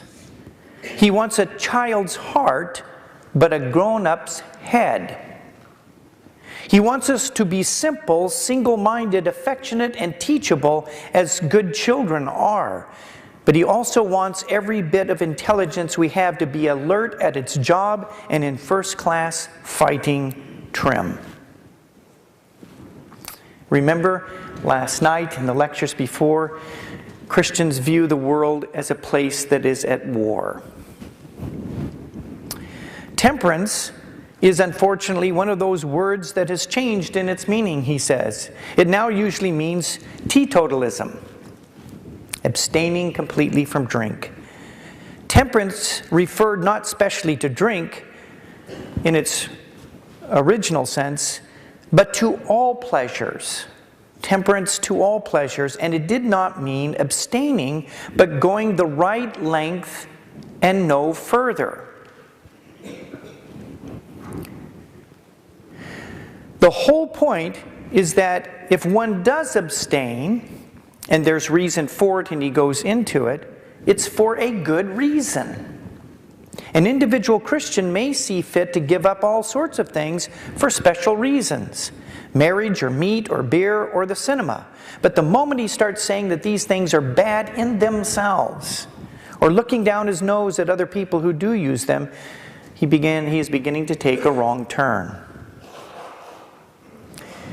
He moves to justice. Justice means much more than the sort of thing that goes on in law courts. It is the old name for everything we should now call fairness, and it includes honesty, give and take, truthfulness, keeping the promises, and all that side of life. And fortitude, the last one, includes both kinds of courage, the kind that faces danger, as well as the kind that sticks it under pain. Now this is an old Britishism. In other words, is able to keep up under pain and continue to do the right thing. Guts, he calls it, is perhaps the nearest modern English equivalent. You will notice, of course, that you cannot practice any of the other virtues, prudence, temperance, justice, very long without bringing this one into play, fortitude. Because what this one does is it allows you to sustain your ability to practice these other virtues under adverse circumstances. There is one further point about the virtues that ought to be noticed, he goes on to observe. There is a difference between doing some particular just or temperate action and being a just or temperate person. What you mean by a good player, a tennis player, is a person whose eye and muscles and nerves have been so trained by making innumerable good shots that they can now be relied on. They have a certain tone or quality which is there even when he is not playing. In the same way, a person who perseveres in doing just actions gets in the end a certain quality of character. Now it is that quality, rather than the particular action, which we mean when we talk about virtue in the Christian sense. So it's a deeper thing for the Christian. It's not merely doing the action, but it's actually becoming that action. It defines who you are. And this distinction is important, he says, for the following reasons. If we thought only of the particular actions, we might be encouraged to think three wrong ideas. And the first one, he says, we might think that provided you did the right thing, it did not matter how or why you did it. Whether you did it willingly or unwillingly, sulkily or cheerfully, through fear of public opinion or for its own sake. But the truth is that right actions done for the wrong reason do not help to build the internal quality or character called virtue. And it is this quality or character that really matters to God. Secondly, we might think that God wanted simply obedience to a set of rules, whereas He really wants people of a particular sort. Again, going back to this quality. That you just don't do temperate things on occasion, but you are a temperate person. You're a prudent person. It defines who you are. And lastly, we might think that the virtues were necessarily only for this life, this present life. And Lewis goes on to note that no, these are going to define the life to come. And that is how he ends the second broadcast talk. He begins now from moving from this broad discussion of morality to beginning to focus more and more on particular things. So he moves in, and it's still a little more general, but he talks about social morality, that is, morality among humans. And the first things to get clear about Christian morality between man and man is that this department, Christ did not come to preach any brand new morality. That might sound a bit shocking. But he says the golden rule of the New Testament, do as you would be done by, is a summing up of what everyone at bottom had always known to be right. You go to Confucianism, you have the same sort of principle. The second thing to get clear is that Christianity has not and does not profess to have a detailed political program for applying. And the reason is because it is to be applied to all nations, to all communities, to all civilizations. It is meant for all men at all times, and the particular program which suited one place or time would not suit another. And anyhow, that is not how Christianity works. When it tells you to feed the hungry, it does not give you lessons in cookery. And when it tells you to read the scriptures, it does not give you lessons in Hebrew or Greek or even English grammar. It was never intended to replace. This is what the important point is for him. It was never intended to replace or supersede the ordinary human arts and sciences. It is rather a director which will set them all to the right jobs, and a source of energy which will give them all new life, if only they will put themselves at its disposal. In other words, this morality that Christianity gives, we need to take and integrate into the particulars of our life. It doesn't do it for you. That's why Lewis is always banging on the fact that Christians ought to be thinking people, not lazy in that way. And that takes hard work to know how to integrate those things. And if I can put a plug in, and I know now that Tom Terrence is going to rise up and call me blessed for this, but the Fellows program is all about that, folks. How to take these principles and begin to flesh them out into everyday life. The other thing, he sums up a number of things in this area. The need for obedience in this area. He goes on and he talks, and I'm not going to go into this, but you need to look at it. He makes the observation that up until modern times, lending money at interest was always viewed as a vice. And it's probably worth at least looking at what he has to say there. He also has a section on charity, giving to the poor, and his notion of giving. Now, I will just tell you this. When you read this, I just want you to know that most all of his income, if not all of it, from his books went to charity. He just lived on his stipend at Oxford, which was not very much. He was always afraid of going broke. So when he says what he does on charity, he's not just blowing gas, as he would put it, another Britishism. He really means it. He begins to finish up, though, and I want to read this bit.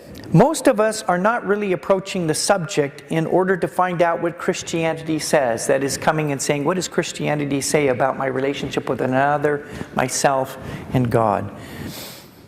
He says, we are approaching it in the hope of finding support from Christianity for the views of our own party. I am just the same. A Christian society is not going to arrive until most of us really want it. And we are not going to want it until we become fully Christian. I may repeat do as you would be done by till I am black in the face. But I cannot really carry it out till I love my neighbor as myself. And I cannot learn to love my neighbor as myself till I learn to love God. And I cannot learn to love God except by learning to obey Him. And so, as I warned you, we are driven on to something more inward. Driven on from social matters to religious matters. For the longest way round is the shortest way home. We have to begin to give attention to this inner person. And he moves on then to a chapter he calls Morality and Psychoanalysis, where he's using psychoanalysis in this area in terms of psychology, this idea of looking at the health, the well-being of the inner person. He says, I have said that we should never get a Christian society unless most of us become Christian individuals. That does not mean, of course, that we can put off doing anything about society until some imaginary date in the far future. It does mean that we must begin both jobs at once. The job of seeing how do as you would be done by can be applied in detail to modern society, but also the job of becoming the sort of people who really would apply it if we saw how. Now I want to begin considering what the Christian idea of a good person is, the Christian specifications for the human machine. And he begins this way. Imagine 3 men who go to war. One has the ordinary natural fear of danger that any man has, and he subdues it by moral effort, and he becomes a brave person. Let us suppose that the other 2 have, as a result of things in their subconsciousness, exaggerated, irrational fears, which no amount of moral effort can do anything about. Now suppose that a psychoanalyst comes along and cures these 2 of these phobias, these issues. And he puts them both back in the position of the first man, who's able, to allow moral understanding to put his fears in order. Well, it is just then that his psychoanalytical problem is over and the moral problem, that is the real moral problem, begins. The first might say, thank goodness I've got rid of all those doodahs. Now at last I can do what I always wanted to do, my duty to the cause of freedom. I'm able to master my fears and get the job done. Indeed, one of the good things about feeling less frightened is that I can now look after myself much more efficiently and can be much cleverer at hiding the fact from the others. Now this difference is a purely moral one, and psychoanalysis cannot do anything about it. However much you improve the man's raw material, you have still got something else, the real free choice of the man on the material presented to him, either to put it to his advantage first or to put it his advantage last. And this free choice is the only thing that morality is concerned with. Now he goes on, and I'm going to take some time on this one because, again, I think this is important, some of his insights. He's talking about raw material, and I think within the Christian community we have some misconceptions here. He says, can we be quite certain,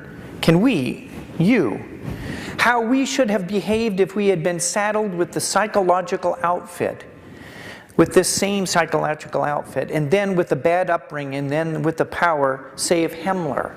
If we had all of their background and upbringing, can we predict how we would respond? That is why Christians are told not to judge. We see only the results which a man's choices make out of his raw material. But God does not judge him on the raw material at all, but on what he has done with the raw material. Most of the man's psychological makeup is probably due to his body. And when his body dies, all that will fall off. And the real central man, the thing that chose, that made the best or worst out of this material, will stand naked. All sorts of nice things which we thought our own, which were really due to good digestion, for example, will fall off some of us.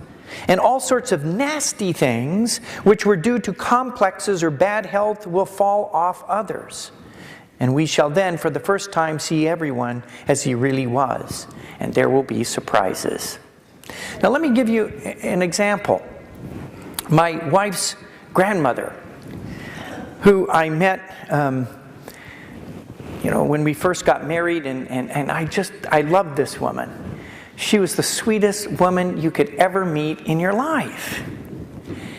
And in her late 80s, there was this major change, and I'm just glad I never saw it. I just like to remember her the way she was. She just turned into the Wicked Witch of the East, to the point where she even tried to bite, at times, my mother-in-law. Now, what's happened? That sweet person, I think, is still there, but the raw material, something went wrong and imprisoned that. And they weren't in sync anymore. The inside, something had broken down. And this is what Lewis is talking about. You have both of these. And so he moves on and tries to qualify this even more. He says, people often think of Christian morality as a kind of bargain in which God says, if you keep a lot of rules, I will reward you. And if you don't, I'll do the other thing. I would much rather say that every time you make a choice, you are turning the central part of you, the part of you that chooses, into something a little different from what it was before. With all your innumerable choices, all your life long, you are slowly turning this central thing, who you really are, either into a heavenly creature or into a hellish creature. Either into a creature that is in harmony with God or with other creatures, and with itself. Or itself into one that is in a state of war and hatred with God, and with its fellow creatures, and even with itself. To be the one kind of creature is heaven, to be the other means madness, horror, idiocy, rage, impotence, and eternal loneliness. Each of us at each moment is progressing to one state or the other, and some very slowly, and some more quickly, depending on the choices. And that explains what always used to puzzle me about Christian writers. They seem to be so very strict at one moment and so very free and easy at another. They talk about mere sins of thought as if they were immensely important. And then they would talk about the most frightful murders and treacheries as if it had only got to be repented of and would be forgiven. But I have come to see that they were right. What they are always thinking of is the mark which the action leaves on that tiny central self which no one sees in this life, but which each of us will have to endure or enjoy forever. Each of them, if he seriously turns to God, can have that twist in the central man straightened out again. Each in the long run, doomed if he will not. The bigness or smallness of the thing seen from the outside is not what really matters. When a man is getting better, he understands more and more clearly the evil that is still left in him. When a man is getting worse, he understands his own badness less and less. A moderately bad man knows he's not very good. A thoroughly bad man thinks he's all right. Good people know about both good and evil. Bad people do not know about either. Now, the point here just to leave you with, which is important, is that for Lewis, his understanding is all these little decisions leave these marks. And they're cumulative. And if they are slowly moving in the direction away from God, they will mark this individual and they will make them of a different quality than if you're moving towards God.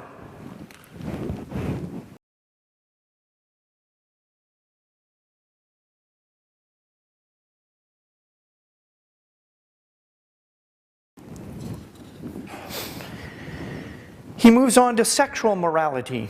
And this one, I'm just going to encourage you to read. I think it's straightforward, but it is important. Though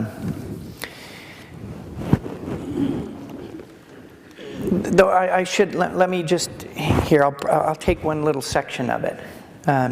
Because he does talk about how we have come to a perverse understanding of sexuality. And he gives an example.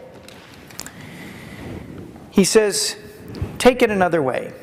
You can get a large audience together for a striptease act.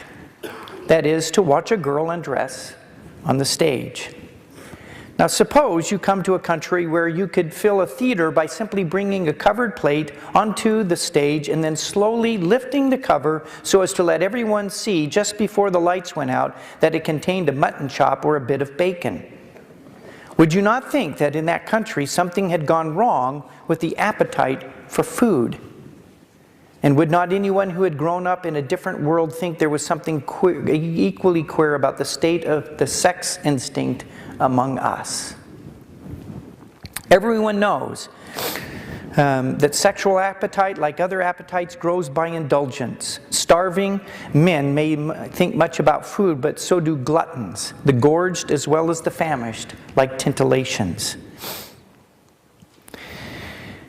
He talks about the muddle-headedness that Christians often get into when they think about sex or the body or pleasure as sometimes bad in themselves. But they were wrong. Christianity is almost the only one of the great religions which thoroughly approves of the body, which believes that matter is good, that God Himself once took on a human body, that some kind of body is going to be given to us in heaven and is going to be an essential part of our happiness, our beauty, and our energy. Christianity has glorified marriage more than any other religion, and nearly all the greatest love poetry in the world has been produced by Christians. If anyone says that sex in itself is bad, Christianity contradicts him at once. But of course, when people say sex is nothing to be ashamed of, they may mean the state in which sexual instinct has now gotten to, and it is something to be ashamed of. Now he goes on and he begins to give reasons for that. Let me just finish with his little conclusion. Finally, though I have had to speak at some length about sex, I want to make it as clear as possible as I can that the center of Christian morality is not here. Dorothy Sayers, who's probably one of the best writers I've ever read in my life in terms of just ability to write, has written an essay called The Other Six Deadly Sins. And she says, you know, we fasten on the sexual sin, and we have no idea about the others, and we're in bondage to them. And those are more insidious than this one. This is what Lewis is talking about. If anyone thinks that Christians regard unchastity as the supreme vice, he is quite wrong. The sins of the flesh are bad, but they are the least bad of all sins. All the worst pleasures are purely spiritual. The pleasure of putting other people in the wrong, of bossing and patronizing and spoiling sport and backbiting, the pleasures of power, of hatred. For there are two things inside me competing with the human self which I must try to become. They are the animal self and the diabolical self. The animal self, which is more related to the sins of the flesh, and the diabolical self, which he has just described. The diabolical self is the worst of the two. That is why a cold, self-righteous prig who goes regularly to church may be far nearer to hell than a prostitute. He moves on to Christian marriage. In the first part, he does, I think, an important job of separating the sexual act, or what we have done is that we've separated the sexual act from the larger union that marriage was supposed to be. And that this was just one component. And he's saying you really, from a Christian perspective, cannot separate those two. And when you do, again, perversion comes into play. But then he goes on and begins to talk about this thing that we call being in love. Now, I remember living in India in 1881, where marriages are arranged, and this idea of being in love, falling in love, really doesn't have a whole lot of sense there. But it is here. And this is what he says, and I think it's, again, incredibly important. What we call being in love is a glorious state, and in several ways good for us. But as I said before, the most dangerous thing you can do is to take any one impulse of our nature and set it up as the thing you ought to follow at all costs. Being in love is a good thing, but it is not the best thing.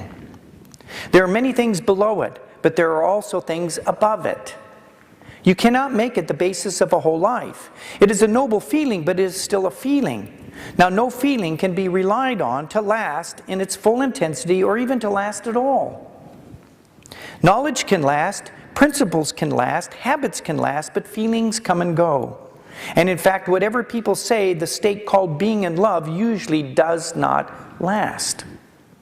But of course, ceasing to be in love need not mean ceasing to love. But of course, ceasing to be in love need not mean ceasing to love. Love in this second sense, love is distinct from being in love, is not merely a feeling. It is a deep unity maintained by the will and deliberately strengthened by habit, reinforced by the grace which both parents ask and receive from God. They can have this love for each other even at the moments when they do not like each other. I've been married almost 35 years. You ask my wife, do you love your husband Chris? And she would say emphatically yes. She's proved it for 35 years.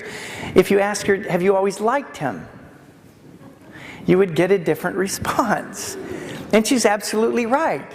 Over 35 years, I've done things that she absolutely ought not to like. That's the difference. Liking and loving are two different things. They can retain this love even when each would easily, if they allowed themselves to be in love with someone else. Being in love first moved them to promise fidelity. And this quieter love, I love that phrase. Being in love is very intense. This quieter love enables them to keep the promise. It is on this love that the engine of marriage is run. Being in love was the explosion that started it. Now, people get from the books the idea that if you have married the right person, you may expect to go on being in love forever. As a result, when they find they are not, they think this proves they have made a mistake and are entitled to a change, not realizing that when they have changed, the glamour will presently go out of that new love just as it went out of the old one. Very important distinction. But this other thing, and let me add something here in terms of us as Christians. God's will. Where is it written that God's will is for you to find the right person, as if there's some needle in a haystack out there? It never says that. The will of God for marriage is to be and become the right husband or wife once you are married. And that's clearly stated, and the obligations are clearly stated. You make your choice, the will of heaven, you're yoked to it. If you don't want that yoke, don't get married. You take the yoke, then the job is to be and become the right person. Every marriage over the long haul, there are going to be moments where you wake up, look across the table and say, man, right now I don't like this person. And we sometimes rationalize, say, I must have made a mistake. I got the wrong person. Now, I know God doesn't want us to divorce, but God couldn't want me to have the wrong person. So I'm damned if I do, I'm damned if I don't. So I'll take the one way out. I'll get a divorce. But where is it written that you're supposed to find the right person? And really, this quieter love can only be gained over the long haul. And I can bear witness to you that there's been some heavy waters in our 35 years, but Julie and I, because of the long haul, are beginning to experience this quieter love. And it's really great. I'd never want to go back for all the tea in China, even though the old body's starting to, as Julie says, sag,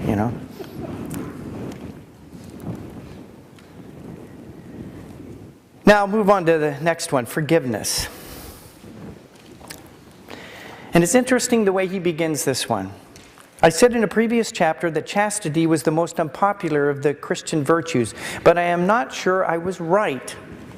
I believe the one I have to talk of today is even more unpopular, and the Christian rule is this: thou shalt love thy neighbor as thyself. Because in Christian morals, thy neighbor includes thy enemy, and so we come up against this terrible duty of forgiving our enemies. Now, remember, this is wartime, and so Lewis goes on and says, everyone says forgiveness is a lovely idea until they have something to forgive. It is not that people think this too high and difficult a virtue. It is that they think it hateful and contemptible. Half of you already want to ask me I wonder how you would feel about forgiving this Gestapo if you were a Pole or a Jew. Lewis is a realist here. Now what I want to do, and this is going to cut into our time, but I really want to make this point strong. And I'll use this to sort of summarize the importance of what Lewis says here in Mere Christianity on forgiveness. He also has a sermon called Forgiveness in the volume called The Weight of Glory and Other Essays, which is also worth looking at. But Lewis read Chesterton and was influenced by Chesterton. Chesterton wrote in every literary genre possible, and he wrote detective fiction. He had a detective, a Catholic priest called Father Brown. And this is a short story called The Chief Mourner of Marne. And for the whole story, what you've basically had are these very proper people in British society dumping on this priest and on Christianity for their uncharitable attitudes, for not forgiving and not being kind in general, generous and tolerable. And especially related to this Marquis of Marne, this man whom, has shut himself up for most of his life because of the death of his brother, and they all think it's because he's mourning. But what they find out at the very end, and Father Brown finds this out, is that the reason he shut himself up is because he's the one that murdered his brother and covered it all up. And he's been living in shame. It was treachery at its worst level. And Father Brown has just told him this story to these people who have been bashing him. He says, the rest of the company had risen and stood staring down at the narrator with pale faces. "Are you sure of this?" asked Sir John at last in a thick voice. "I am sure of it," said Father Brown. "And now I leave Maurice Maire, the present Marquis of Marne, to your Christian charity. You have told me something today about Christian charity. You seem to me to give it almost too large a place. But how fortunate it is for poor sinners like this man that you err so much on the side of mercy and are ready to be reconciled to all mankind."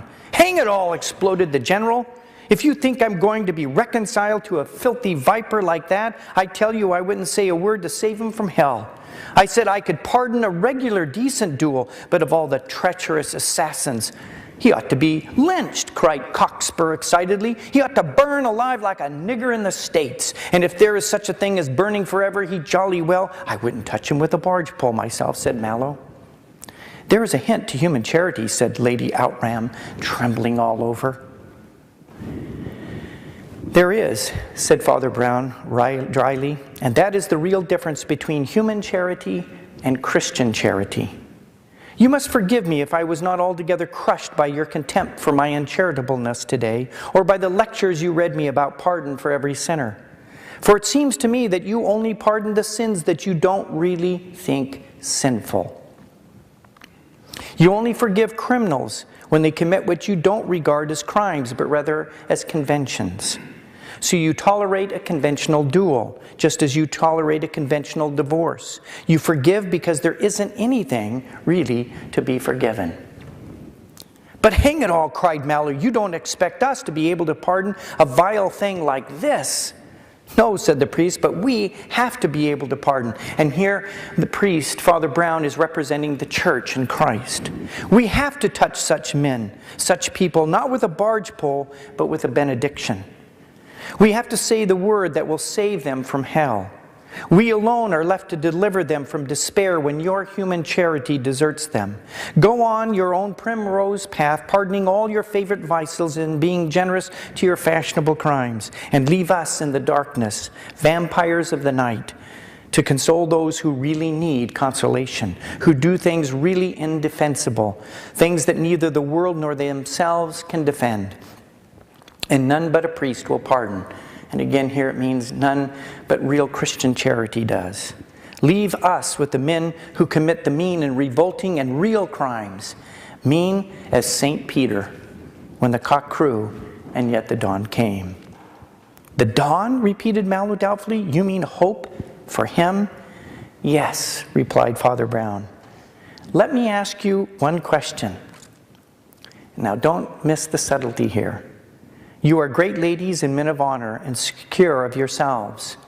You would never, you can tell yourselves, stoop to such squalid treason as that, to actually do what he did. But tell me this, if any of you had so stooped, Which of you, years afterwards, when you were old and rich and safe, would have been driven by conscience or confessor to tell such a story of yourself? You say you could not commit so base a crime. Could you confess so base a crime? The others gathered their possessions together and drifted by twos and threes out of the room in silence, and Father Brown also in silence went back to the melancholy castle of Mourne. And this last scene, what Chesterton is trying to conjure up in your minds, is when Jesus says, "You who are without sin, cast the first stone," and they all shut up and went away. I don't think I can give you a better illustration of what Lewis was trying to do when he was talking about forgiveness. He goes on to the great sin, the sin of pride, which he calls the complete anti-God state of mind. And I will skip down to where he comes to the end and he says, "Before leaving this point, I must guard against some possible misunderstandings.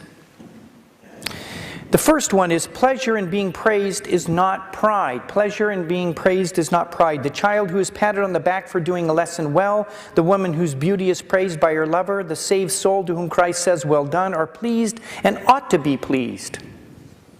For here the pleasure lies not in what you are, but in the fact that you have pleased someone else you really wanted to please them. The trouble begins when you pass from thinking, 'I have pleased him, all is well,' to thinking, 'What a fine person I must be to have done it.' The more you delight in yourself and the less you delight in the praise, the worse you are becoming. When you delight wholly in yourself and do not care about the praise at all, you have reached the bottom. That is why vanity, though it is a sort of pride which shows most on the surface, is really the least bad and the most pardonable sort of pride. The vain person wants praise, applause, admiration too much and is always angling for it. It shows that they are not yet completely contented with their own admiration. They need other people. You value other people enough to want them to look at you. You are in fact still human. The real black diabolical pride comes when you look down on others so much that you don't care what they think of you. The second misunderstanding. We say in English that a man is proud of his son or his father or his school or his regiment and may be asked whether pride in this sense is a sin, and it isn't. Very often in such sentences the phrase "is proud of" means has a warm-hearted admiration for, and such admiration is very far from being a sin.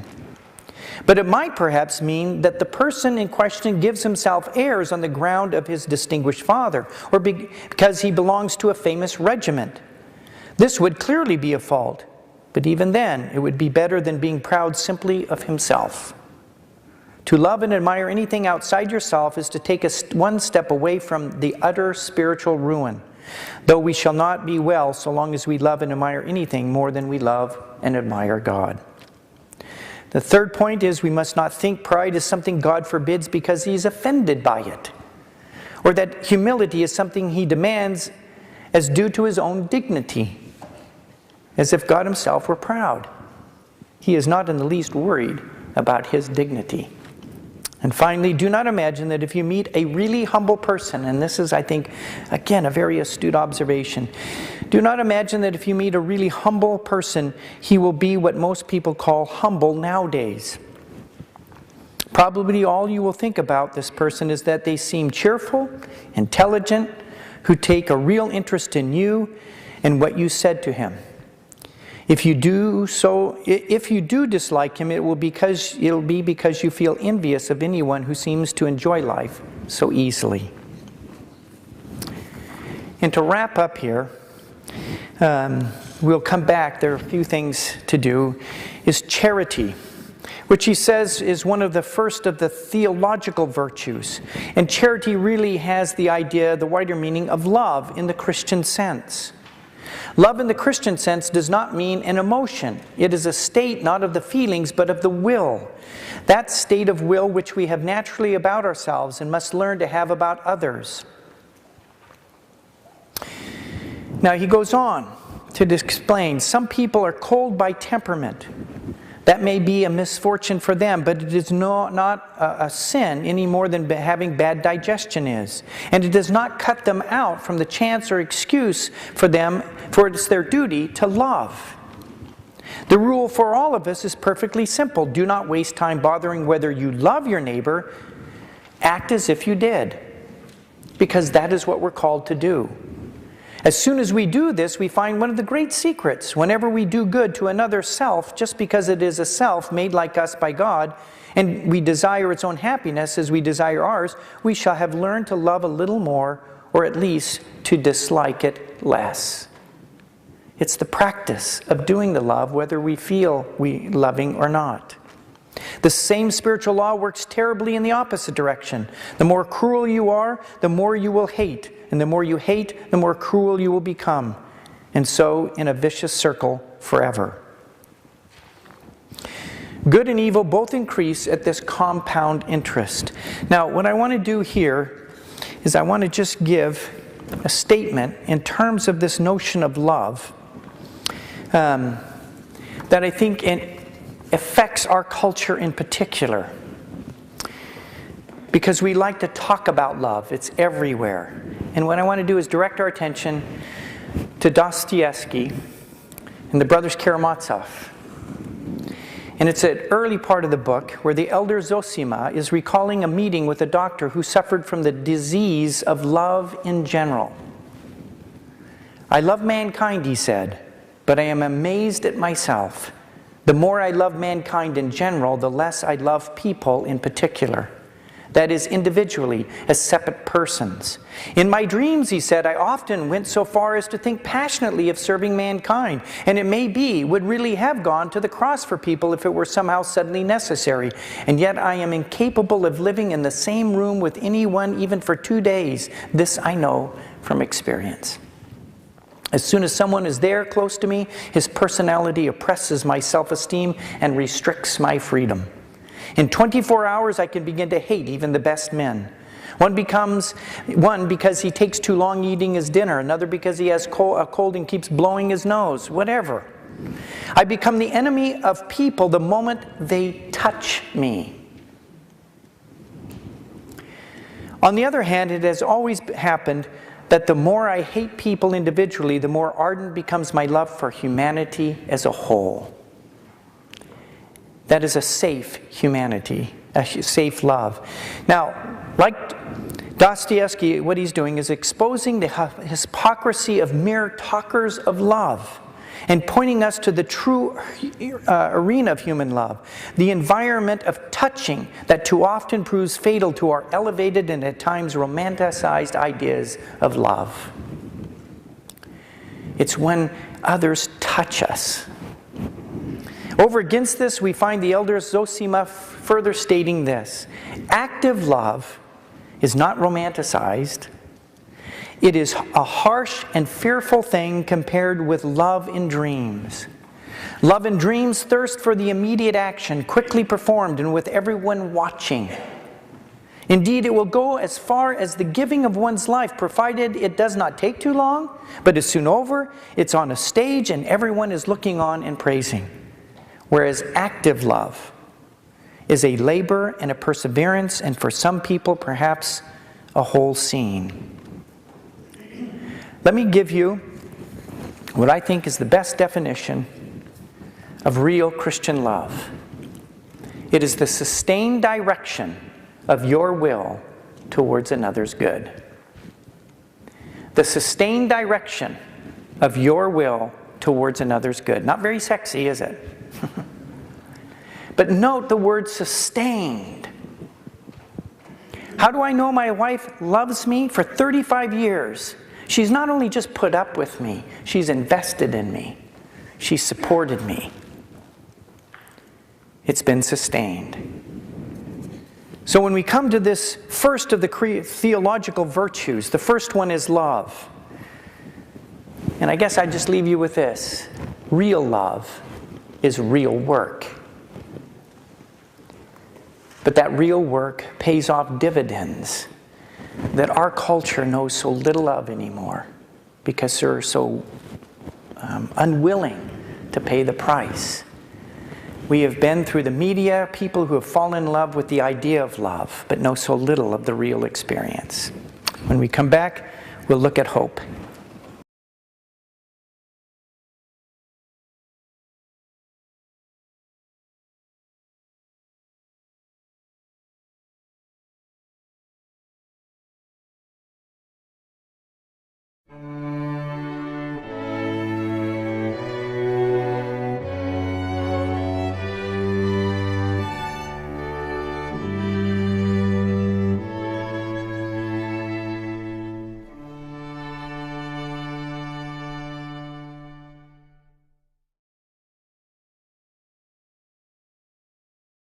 One of the broadcast talks, one of the theological virtues which Lewis looked at was hope. Faith, hope, and love, and he's really looking at these in opposite order, the charity or love, hope, and then faith. And under hope, he says this means that a continual looking forward to the eternal world is not, as some modern people think, a form of escapism or wishful thinking, but one of the things a Christian is meant to do. It does not mean that we are to leave the present world as it is. It is, since Christians have largely ceased to think of the other world, that they have become so ineffective in this. Aim at heaven and you will get earth thrown in. Aim at earth and you will get neither. Most of us find it very difficult to want heaven at all. One reason for this difficulty is that we have not been trained. Our whole education tends to fix our minds on this world. Another reason is that when the real want for heaven is present with us, we do not recognize it. This is a great theme of Lewis that he plays out in other areas as well. We don't recognize these indicators that are pointing us to heaven. Most people, if they had really learned to look into their own hearts, would know that they do want, and want acutely, something that cannot be had in this world. There are all sorts of things in this world that offer to give it to you, but they never quite keep their promise.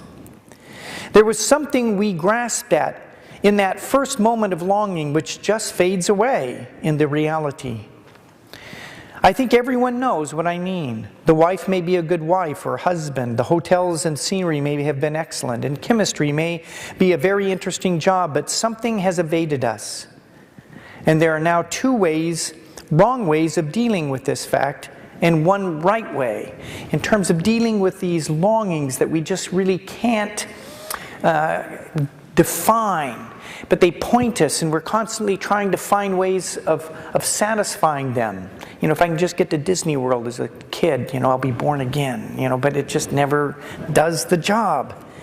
The fool's way is to blame other people for the fact that things haven't played out the way they ought to. Another way is the disillusioned or sensible man. And you can read those, but the one I want to look at here is the Christian way. The way of understanding and putting together these longings.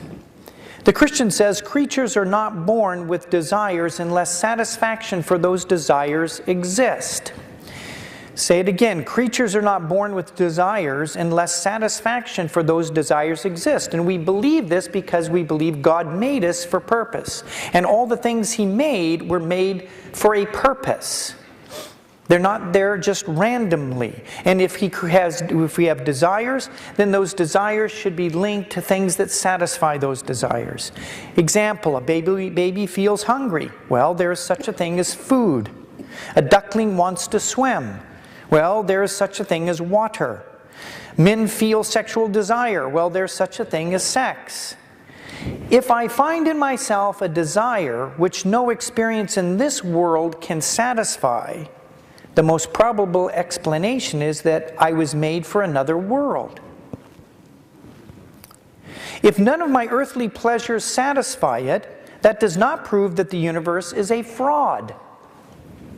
Probably earthly pleasures were never meant to satisfy this one, but only to arouse it, to awaken it, to suggest the real thing. And if that is so, I must take care, on the one hand, never to despise or be unthankful for these earthly blessings, but on the other hand, never to mistake them for the something else of which they are only a copy, an echo, a mirage. And that is what we constantly do. We put our faith in temporal things when the longing really is longing for something eternal. And so we're always disappointed. I must keep alive in myself the desire for my true country, which I shall not find till after death. I must never let it get snowed under or turned aside. I must make it the main object of my life to press on to that other country and to help others to do the same. Let me give you an example. One of my dear friends, Jim Harrell, just died, went to be with the Lord January 8th. He had Lou Gehrig's disease, ALS. Most people who are diagnosed die within the first year or two. 6 years. He was one of those unusual ones, and it's really quite wonderful on the front end because you have some extra time. On the backside, it's terrible. And for the last 2 years of his life, he basically could just maybe from bed to a particular kind of chair. Everything had to be done for him. Everything. In the last part of his last couple of months, it was very difficult to even understand him. Part of what got him through this and made him so incredibly effective in those last 6 years of his life, I mean, powerfully effective with people in a way that his life never was before, is because all of a sudden eternity, heaven, became a real thing. And it made him extremely effective here. And it became real to him. And one way that it became real was actually something I did. We were together about 3 years ago. And we were talking about heaven, and all of a sudden I said, Jim, I said, write this name down, Jerry Hardin. He said, why? He says, because he's a friend of mine, he's in heaven, I want you to meet him. He said, I can't take a piece of paper with me. I said, well, that's not the point, Jim. I said, if you don't write this name down, you'll forget him, because I'm serious. I want you to meet this guy because I have a message I want you to give to him. He says, I can't believe you're telling me this. I said, well, Jim, stop a moment and just think about it. Unless something happens unexpectedly to me, the chances are you'll get there before me, right? He says, yes. And you believe me when I say Jerry Hardin is in this place. We have that faith and understanding. He says, well, yeah. Well, if you're both there, it seems to stand to reason that you can meet one another, right? He says, well, yeah, I just never thought about it. He says, good, write this name down. Because this is what I want you to tell him. This fellow's name is Jerry Hardin, one of my dearest friends from Oregon. He died about 15 to 20 years ago. And Jerry knows I'm about the only one cheeky enough to do this. I said, I want you to go up to him. I want to say, Jerry, I'm Jim Harrell. We have a mutual friend, Chris Mitchell. And he wants to tell you that he loves you. He misses you. He can't wait to see you. He wants you to know that Carol, his wife, is doing well. Your children are walking in the Lord, and you're a grandpa. Now, Jerry may know that. I don't know. But Jim's doing it. He maybe has already done it. And it's that sense of beginning to open up and realize that this isn't the only show, folks. And that's what Lewis is trying to say here. And that it is so easy for the spell of the world to just get us looking down and rendering impotent all these other virtues, these things that we ought to be about. Now, in order to do this, it takes faith. And the last two broadcast talks in this series had to do with faith. And I can't spend a lot of time here. And he looks at faith from two different perspectives. Two levels, as he calls it. The first one is just simply belief, accepting or regarding as true the doctrines of Christianity. That is fairly simple, this idea. And I'm going to move on to the next sense. And he gets to it at the end of this chapter, chapter 11 in the book. And he says, now I must turn to faith in the second or higher sense. You may remember I said that the first step toward humility was to realize that one is proud. I want to add now the next step is to make some serious attempt to practice Christian virtues. A week is not enough. Things often go swimmingly for a week. Try 6 weeks. By that time, one will have discovered some truths about oneself. No person knows how bad they are till they have tried to be very good. Only those who try to resist temptation know how strong it is. After all, you find out the strength of the wind by trying to walk against it, not by lying down. A person who gives in to temptation after 5 minutes simply does not know what it would have been like after an hour. That is why bad people, in one sense, know very little about badness. They have lived a sheltered life by always giving in. We never find out the strength of an evil impulse inside us until we try to fight it. And Christ, because he was the only man who never yielded to temptation, is also the only man who knows the full weight of that temptation, which we spoke about last night. Jesus was the only complete realist. Very well then, if there was any idea that God had set us a sort of exam that we might get good marks by deserving them, that has been wiped out. That is not Christianity. If there was any idea of a sort of bargain, any idea that we could perform our side of the contract and thus put God in our debt so that it was up to him in mere justice to perform his side, that has to be wiped out. In other words, what Lewis is saying is when you try to be good, you realize how far short you fall. And you realize there's no bargaining here. You have no bargaining chip. So is this case hopeless? No. When they find it blown to bits, some people think this means that Christianity is a failure and give up. One of the very things Christianity was designed to do was to blow this idea to bits. That you can't do it by yourself. God has been waiting for that moment at which you discover that there is no question of earning a passing mark in this exam or putting him in your debt. When they find it blown to bits, Christianity begins to speak.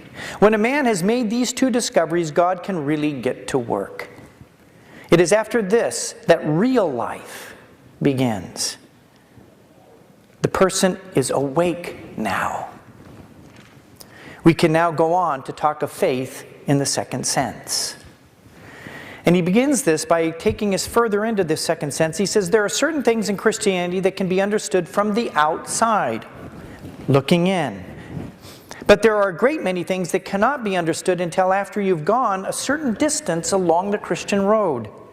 These things are purely practical, though they do not look as if they were. They are directions for dealing with particular crossroads and obstacles on the journey, and they do not make sense until a person has reached those places. He says, I'm trying to talk about faith in the second sense, the higher sense. In other words, once one discovers their bankruptcy, that's what he's talking about. Now, once again, what God cares about is not actually our actions. He really cares about us coming to this point of bankruptcy, so which now we open ourselves up. Not to ourselves, but to God. What he cares about is that we should be creatures of a certain kind of quality, the kind of creatures he intended us to be, creatures related to himself in a certain way. I do not add and related to one another in a certain way, because that is included. If you are right with him, you will inevitably be right with your fellow creatures. And as long as a man is thinking of God as an examiner, who would set him a sort of paper to do, or as the opposite party in a sort of a bargain, as long as he's thinking of claims and counterclaims between himself and God, he is not yet in the right relation to him. He is misunderstanding what he is and what God is. And he cannot get into the right relation until he has discovered the fact of his bankruptcy. And he really means discover, experientially discovering this fact.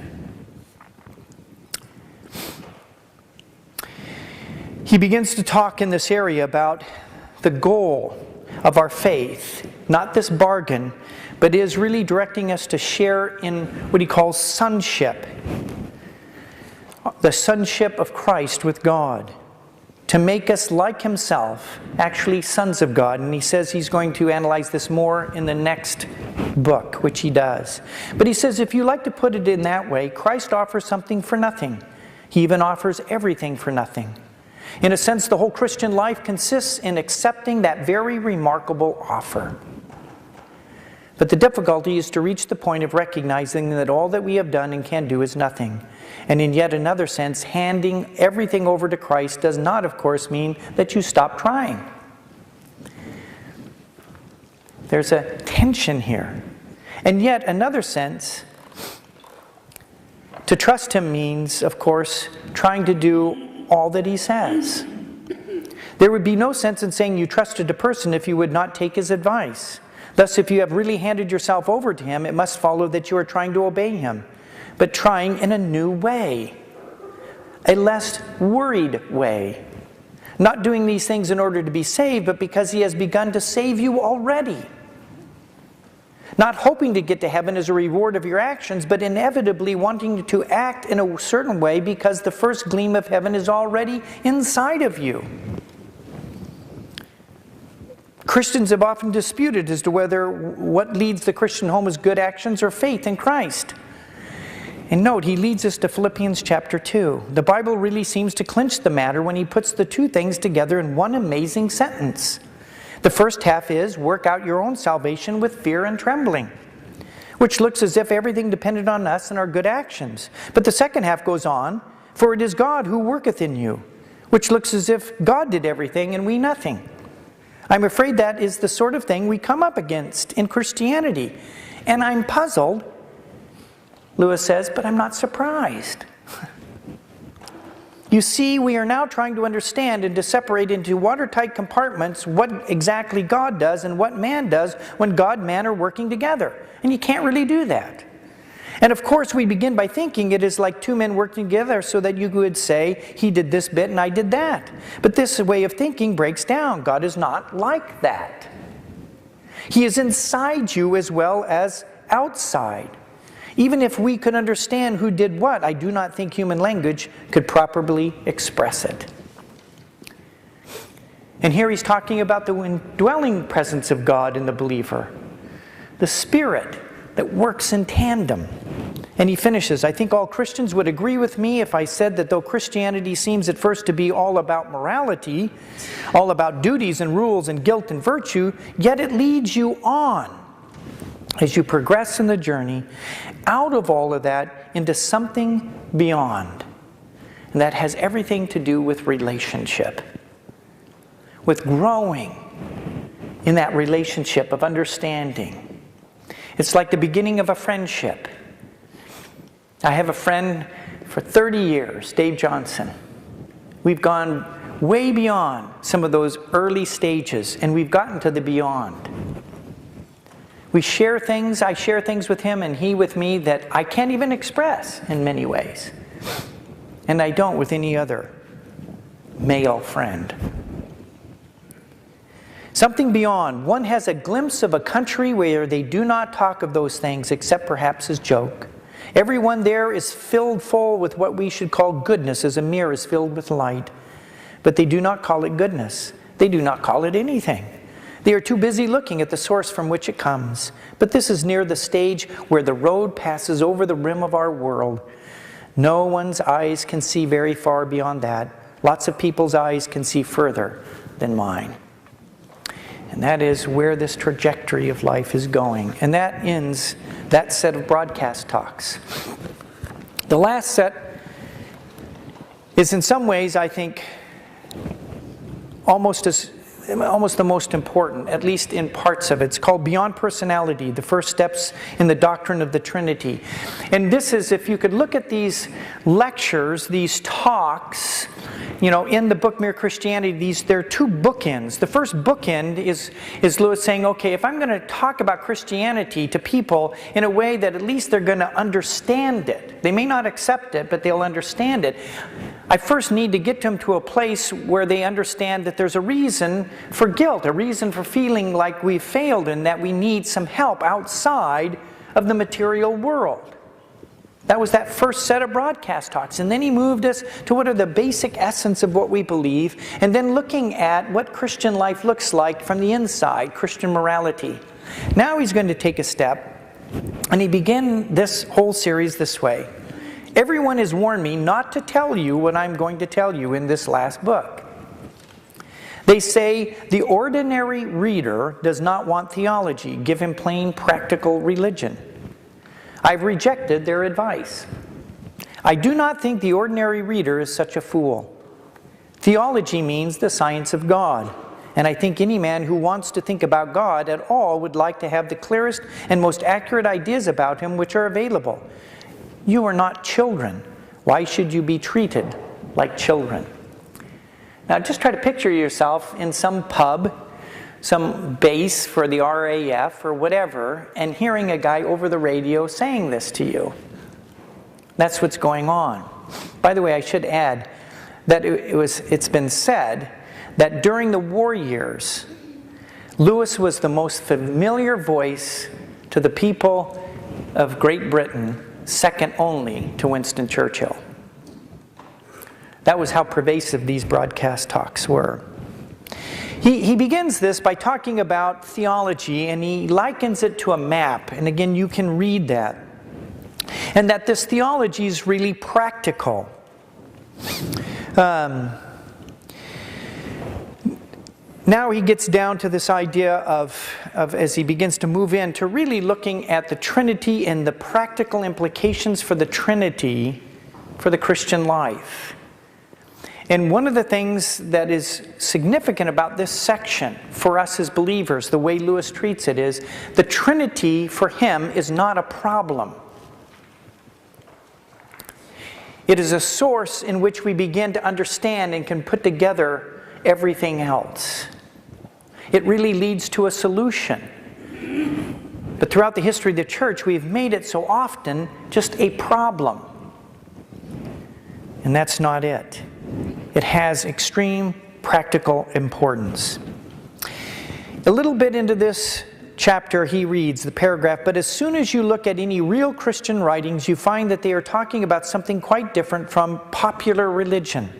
They say that Christ is the Son of God, whatever that means. They say that those who give Him their confidence can also become sons of God, whatever that means. And they say that His death saved us from our sins, whatever that means. There is no good complaining that these statements are difficult. Christianity claims to be telling us about another world, about something behind the world we can touch and hear and see. You may think the claim false, but if it were true, what it tells us would be bound to be difficult, at least as difficult as modern physics, and for the same reason. Now, the point in Christianity which gives us the greatest shock is the statement that by attaching ourselves to Christ, we can become sons of God, children of God, daughters of God, however you want to put it. One asks, aren't we sons of God already? Surely the fatherhood of God is one of the main ideas of Christian ideas. Yes, in the sense that He created all things and we're related in that way to Him. But when the Bible talks about becoming sons of God, obviously it means something different. And that brings us up against the very center of theology. And that center is the Trinity. Because the idea of becoming a son of God, a child of God, is related to the Son of God. And to understand what it means for us to be a son of God, we must begin by understanding who the Son of God was. One of the creeds says that Christ is the Son of God, begotten, not created. And it adds, begotten by His Father before all worlds. We are now thinking not about the virgin birth. We are thinking about something that happened before nature, before all things was created, before time began, before all worlds. Christ was begotten, not created. What does that mean? Now remember last night I talked about the idea of the church having to give an account of itself. And its praxis means that they're dealing with a God that is manifested and is three persons. I mean, three different persons, one God. How do you do this? How do you explain it? And they came up with this language drawing upon John chapter 1 and Psalm 2 and other places, that the Son is begotten, not made. Those are the terms.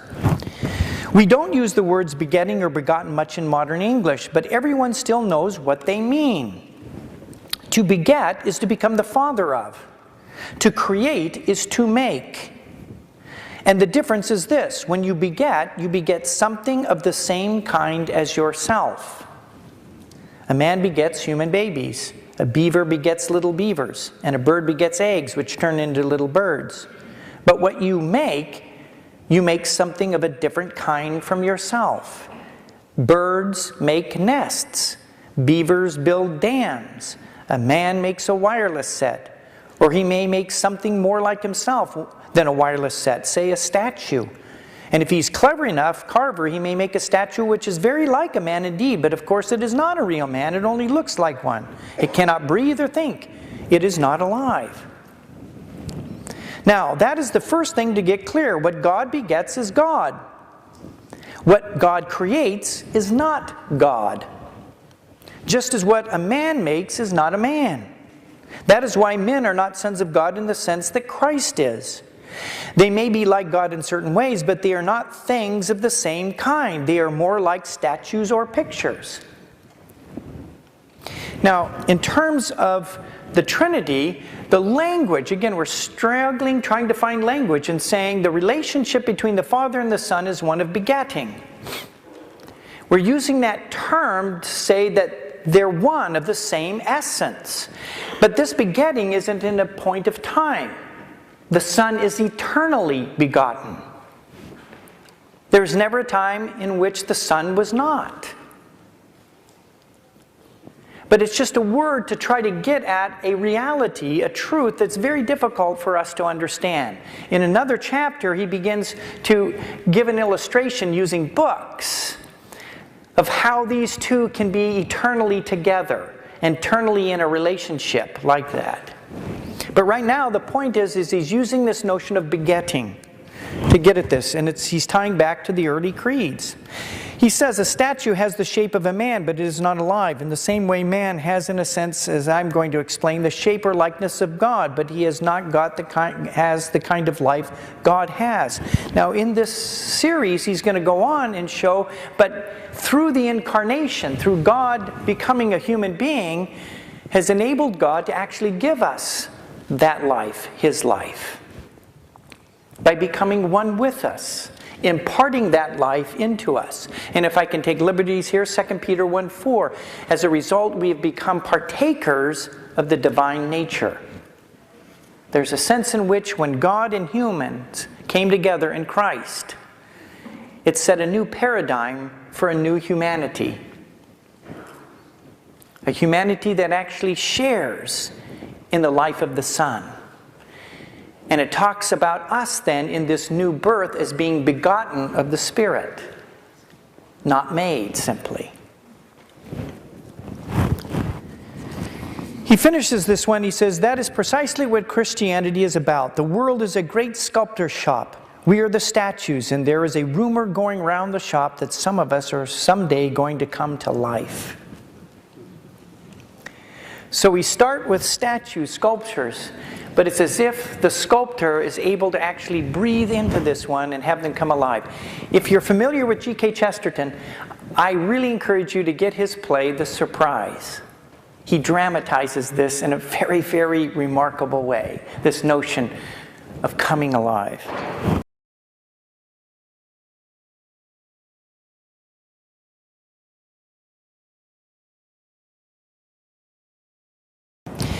The three-personal God is the second of these broadcast talks in this series.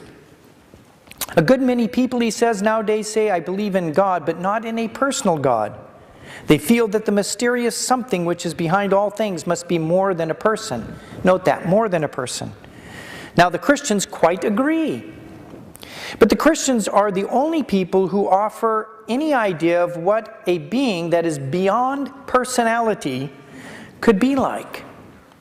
All the other people, though they say that God is beyond personality, really think of him as something impersonal. That is, as something less than personal. If you are looking for something super personal, something more than a person, then it is not a question of choosing between the Christian idea and the other ideas. The Christian idea is the only one on the market. Again, some people think that after this life, or perhaps after several lives, human souls will be absorbed into God. If that is what happens to us, then being absorbed is the same as ceasing to exist. Again, as I explained last night, sort of the Hindu conception of nirvana, ultimate nirvana. It is only the Christians who have any idea, and I should add at this point, you have it within Judaism and Islam, a physically eternal state. It is, viewed differently. And Lewis says here, the Christians are the only ones who have this. Well, have it in this particular way, yes. Have any idea of how human souls can be taken into the life of God and yet remain themselves. In fact, be very much more than themselves than they were before. And the reason he's saying that only Christianity has this idea in this unique way is because it's related to the incarnation. It's related to this notion that God becomes a human being to elevate human beings to the place of the Son of God. Not God's, but in that relationship. And Christianity is the only one that has this remarkable doctrine of the incarnation. It's foolishness to everybody else. He said, I warned you that theology is practical. The whole purpose for which we exist is to be thus taken into the life of God. And now for a few minutes, I must ask you to follow rather carefully. Now what he does here, and I'm not going to take the time to go into it, you need to look through this. But he's going to talk about this idea of being taken into the life of God. That's really ultimately what this is all about, this story. It's not about who you married, how many children you have, what kind of career you've had. Ultimately what God is about is to make you like His Son and to take you up into the life of God. Jesus in John 17, His high priestly prayer, He's just about to go to be crucified. He's praying to the Father. And what is the burden of His heart? That what He is about to accomplish will make us one with them, that they may be one with us, even as we are one, and that they may be one with one another. That is what it's all about. It's not a ticket to get out of hell. And as Lewis goes on later, God's ideas are much bigger than ours. In the Weight of Glory sermon, he says our desires, God finds, are not too strong.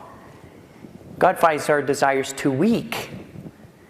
We are creatures fooling about with drink, sex, and ambition when a holiday at the sea is awaiting us.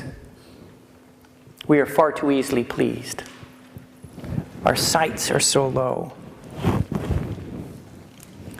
He says in this, as he finishes up this talk, you may ask, if we cannot imagine a three-personal God or being, what is the good of talking about Him? Well, there isn't any good talking about Him. The thing that matters is being actually drawn into that personal life.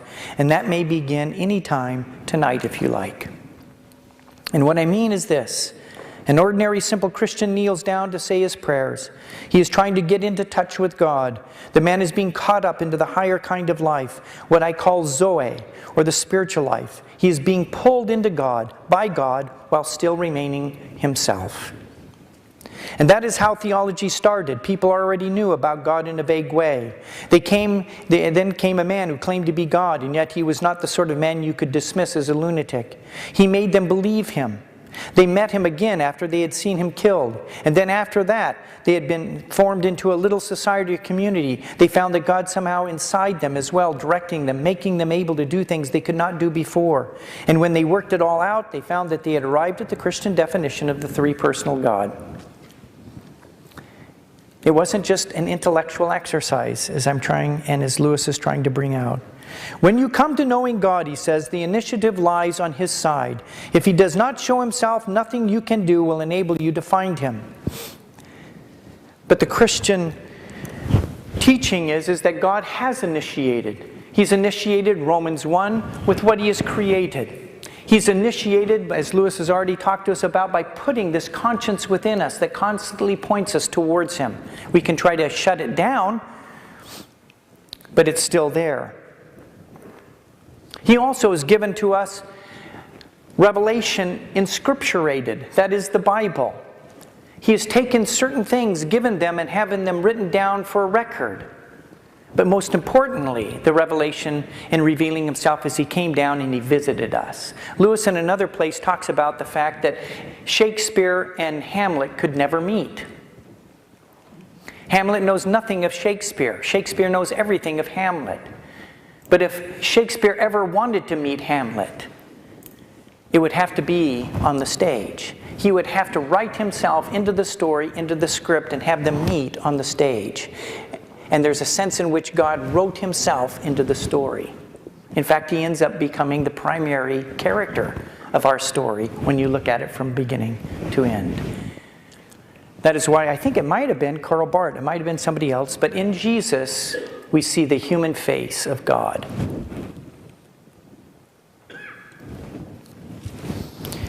And knowing that, being drawn up into it, and being drawn up into it is what it's all about. He goes on, he talks about time and beyond time. I'll let you read that. He talks about the good infection. And I'll take a little bit of this one. It's about halfway through this chapter on the good affection. He says, before going on, notice the practical importance of this. All sorts of people are fond of repeating the Christian statement that God is love. But they seem not to notice that the words God is love have no real meaning unless God contains at least two persons. If God was a single person, then before the world was made, he was not love. What these people mean when they say that God is love is a feeling of love. And whatever results they produce are to be treated with respect. Perhaps they are, but that is something quite different from what the Christians mean by the statement God is love. They believe in that living, dynamic activity of love that has been going on in God forever and has created everything else. In other words, love is a verb. And a verb needs an object. And God is love. And love has defined reality for eternity. For the three persons of the Godhead have been self-giving in this creative way for all eternity. And all we know about that dynamic life is the little bit that he's revealed to us. But already we have hints. We have hints that our story is actually contained into a larger story. And we're visited by that other story every once in a while, entertaining angels unawares. A world in which there is warfare. You see that in Daniel and the visitation of the angel and the fighting and principalities and powers where there are angels and cherubim and seraphim and all kinds of dark things going on that we're protected from in many ways. Job says what we see here are just a whisper of God's ways. You cannot contain God in the story that we're involved. And so we look at this one. This, as Lewis says, this living, dynamic activity of love that expresses itself when it begins to create, but it also is expressed when nothing else exists. And that, by the way, is perhaps the most important difference between Christianity and all other religions. That in Christianity, God is not a static thing, not even a person in the way we understand persons here, but a dynamic, pulsating activity, almost a kind of drama. Almost as if you would not think me irreverent, a kind of dance. The union between the Father, the Son, and the Spirit is such a live, concrete thing that this union itself is also called a person. This third person, the third person, which he hasn't talked about, called in technical language the Holy Spirit, Holy Ghost. He goes on and he says, do not be worried or surprised if you find it or him rather vaguer or more shadowy in your mind than the other two. I think there is a reason why that must be so. In the Christian life, you are not usually looking at him. That is, this third person of the Godhead. He is always acting through you. If you think of the Father as something out there in front of you and the Son as something standing by your side, helping you pray, trying to turn you into another son, then you have to think of the third person as something inside you or behind you. Perhaps some people might find it easier to begin with the third person and work outwards. God is love, and that love works through men, especially through the whole community of Christians. But this spirit of love is from all eternity, a love going on between the Father and the Son. And it's the Spirit that joins us in that dance. It's that part of God that is communicated to us. It's what the doctrine of the indwelling Spirit. And just as in this sort of miraculous way, you had a particular human being with a particular temperament and hair and eyes and body style, Jesus, fully human, with God dwelling in this human being, and somehow they live in an indivisible way, but in a way in which the two natures are not confused. The incarnation doesn't produce a hybrid, something neither fully human nor fully God, but some third entity. No. All of God, all of the particular human being are there. That becomes the paradigm, the prototype of this new creation, this new humanity. And somehow the Spirit of God, this dynamic presence of God, can come and dwell within us without overwhelming or in any way violating our particular humanity. We remain who we are. And not just a human in general, but I'm Chris Mitchell, the particular human. And that's true for all eternity. And the presence of God in some mysterious way does not in any way take anything away from that, but actually enriches it. We are taken up, as Lewis talks, further up and further in. Another chapter here he calls the obstinate toy soldiers. And see, what Lewis does is he starts, as always, broadly, even like in the Ethics, where he kind of talks about morality in a broad sense. I'm okay. In a broad sense, and then begins to meddle or begins to get down into the particular. Well, he's moving from this large concept of the Trinity down more and more to what it means to us on an everyday life.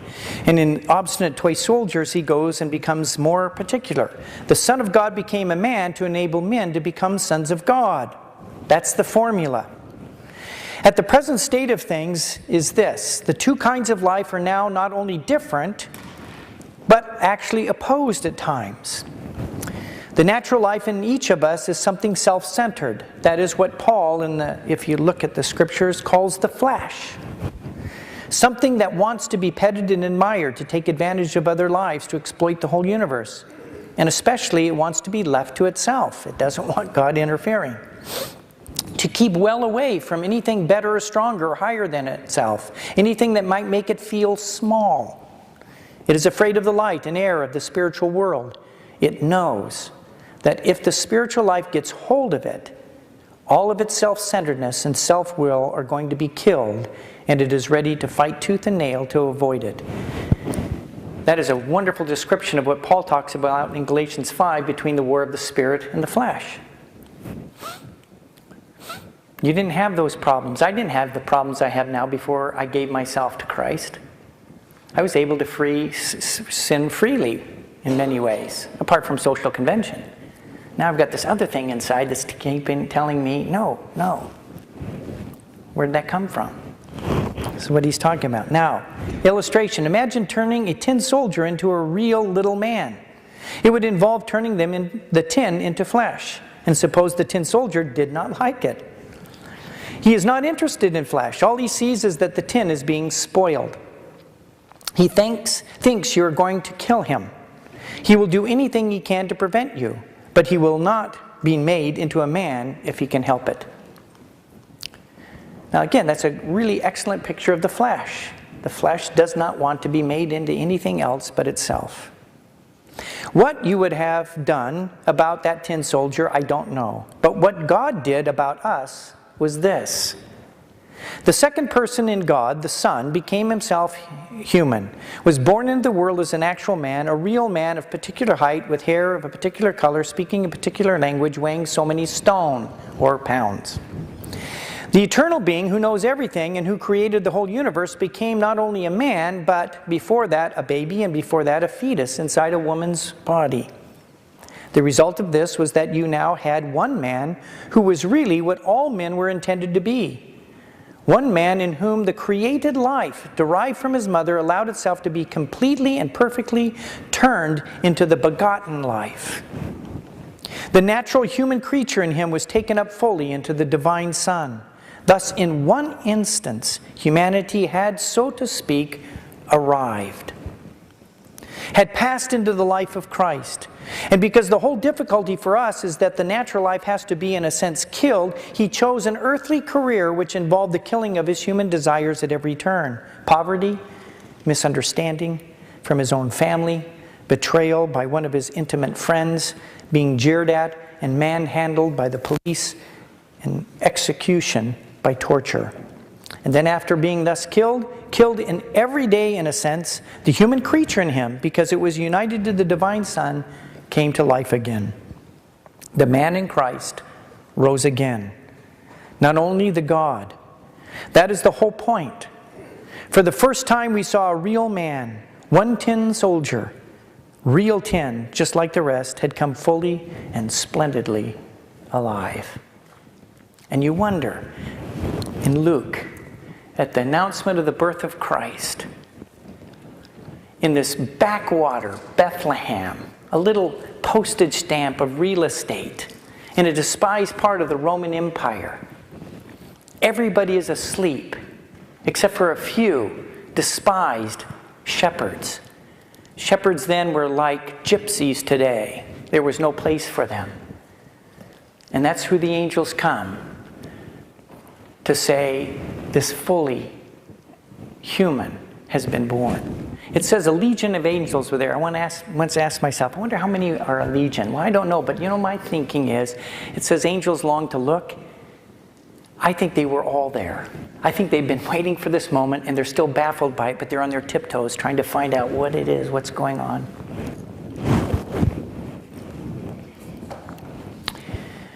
Splendidly alive. What then is the difference which he, that is Christ, has made to the whole human race? It is just this, that the business of becoming a son of God, of being turned from a created thing into a begotten thing, a passing over from the temporal biological life into timeless spiritual life, has been done for us.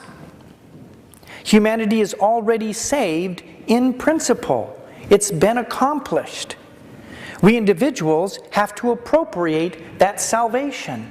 Now, let me reiterate it here again. What Lewis is working so hard to get at is that this was all about not a get-out-of-jail-free card. Let me get the card, I don't have to go to hell, and I'll just try to keep my act clean and try to get everything I can out of this life. No, it's so much grander. He came down to help us enter into and share the divine life. But the real tough work, he says, the bit we could not have done for ourselves has been done for us. If we will only lay ourselves open to the one man in whom it was fully present and who, in spite of being God, is also a real man, he will do it in us and for us. One of our own race has this new life. If we get close to him, we shall catch it from him. And this is what the writer of Hebrews says when he calls Jesus our brother, which is very difficult for me to say. But this is what he means. He says, in spite of being God, he's also a real man. One of our own race has this new life. That is at the heart of Christianity. I'm going to skip now the next chapter, which is 2 notes. You can go on to read that. I'm also going to have to skip Let's Pretend, even though there are some very significant things there. And I want to move to chapter 8. In this broadcast talk called Is Christianity Hard or Easy? And here I need to really spend more time with what Lewis is saying. He says in the last chapter we were considering the Christian idea of putting on Christ, or dressing up as the Son of God in order that you may finally become the real Son. What I want to make clear is this, that this is not one among many of the jobs a Christian has to do. It is not a sort of special exercise for the top class. It is the whole of Christianity. Christianity offers nothing else at all. And I should like to point out how it differs from ordinary ideas of morality and being good. The ordinary idea which we all have before we become Christian is this. We take as a starting point our ordinary self, with its various desires and interests. We then admit that something else, call it morality or decent behavior or the good of society, has claims on this self. Claims which interfere with its own desires. And what we mean by being good is giving in to those claims. Some of the things the ordinary self wanted to do to turn out to be, that would turn out to be wrong, well, we give them up. Other things which the self did not want to do turn out to be what we call right. Well, we shall have to do them. But we are hoping all the time, note this, we are hoping all the time that when all the demands have been met, the poor natural self will still have some chance and some time to get on with its own life and to do what it likes, because we are still taking our natural self as the starting point. The Christian way is different, harder, and easier. Christ says, "Give me all." I don't want so much of your time and so much of your money and so much of your work. I want you. I have not come to torment your natural self, but to kill it. Any of you have read The Great Divorce? There's one poignant moment in The Great Divorce. If you want to see this played out, for me, in probably the most profound way, it's a little story called The Wise Woman by George MacDonald. It also comes under the title The Lost Princess. This whole notion of this dying to self and dying into real life. I recommend that. But he wants to kill it. No half measures are any good. Hand over the whole natural self and all the desires which you think innocent, as well as the ones you think wicked, the whole outfit. I will give you a new self instead. In fact, I will give you myself. My own will shall become yours. But note, as we've already said, keep in mind, but he does it in such a way as he doesn't destroy the real you. The you that he's taking up. The Christian, or it says both harder and easier than what we are all trying to do. You have noticed, I expect, that Christ himself sometimes describes the Christian way as very hard. John 16:33, just before he goes to the cross. In this world you have trouble. But take heart, I've overcome the world. He didn't say, follow me and everything's going to be smooth and rosy. He says, take up your cross. In other words, it is like going to be beaten to death in a concentration camp. Next minute he says, my yoke is easy and my burden light. He means both. And one can just see why both are true. The terrible thing, the almost impossible thing, is to hand over your whole self. He's beginning now to expand on this. All of your wishes and precautions to Christ. That is what's difficult. But it is far easier than what we are all trying to do instead. For what we are trying to do is to remain what we call ourselves, to keep personal happiness as our great aim in life, and yet at the same time be good. We are all trying to let our mind and heart go their own way, centered on money or pleasure, ambition, and hoping, in spite of this, to behave honestly and chastely and humbly. And that is exactly what Christ warned you could not do. If I am a field that contains nothing but grass seed, I cannot produce wheat. Cutting the grass may keep it short, but it'll still produce grass and no wheat. If I want to produce wheat, the change must go deeper than the surface. I must be plowed up and re-sown. If you're familiar with The Voyage of the Dawn Treader, one of the books of the Chronicles of Narnia, he dramatizes this for children in The Undragoning of Eustace Clarence Scrubb. If you've not read that, at least read that bit. There's a point at which Eustace, in his measly attempts, tries to undragon himself, but it doesn't go far enough because he won't inflict pain. When he finally lays down and lets Aslan, the Christ figure, do it, he says, the first tear was so deep I thought it went right to the center of my being. And when he began to pull off, it hurt so bad. All the other ones didn't hurt. But when the process was over, Eustace was a little boy again and not a dragon. That is why the real problem of the Christian life comes where people do not usually look for it. It comes the very moment you wake up each morning. All your wishes and hopes for the day rush at you like wild animals. And the first job each morning consists simply in shoving them all back and listening to that other voice, taking that other point of view, letting that other larger, stronger, quieter life come flowing in, and so on all day, standing back from all your natural fussings and frettings, coming out into the wind of God's Spirit, and allowing Him to integrate this new life into the particulars of your everyday life. We can only do it for moments at first, but from those moments the new sort of life will spread through our system. Because now we are letting Him work at the right part of us. It is the difference between paint, which is merely laid on the surface, and a dye or stain which soaks right through. He never talked vague, idealistic gas. When He said, "Be perfect," He meant it. He meant that we must go in for the full treatment. It is hard, but the sort of compromise we are all hankering after is harder. In fact, it's impossible. It may be hard for an egg to turn into a bird. It would be a jolly sight harder for it to learn to fly while remaining an egg. We are like eggs at present, and you cannot go indefinitely being just an ordinary decent egg. We must be hatched or go bad.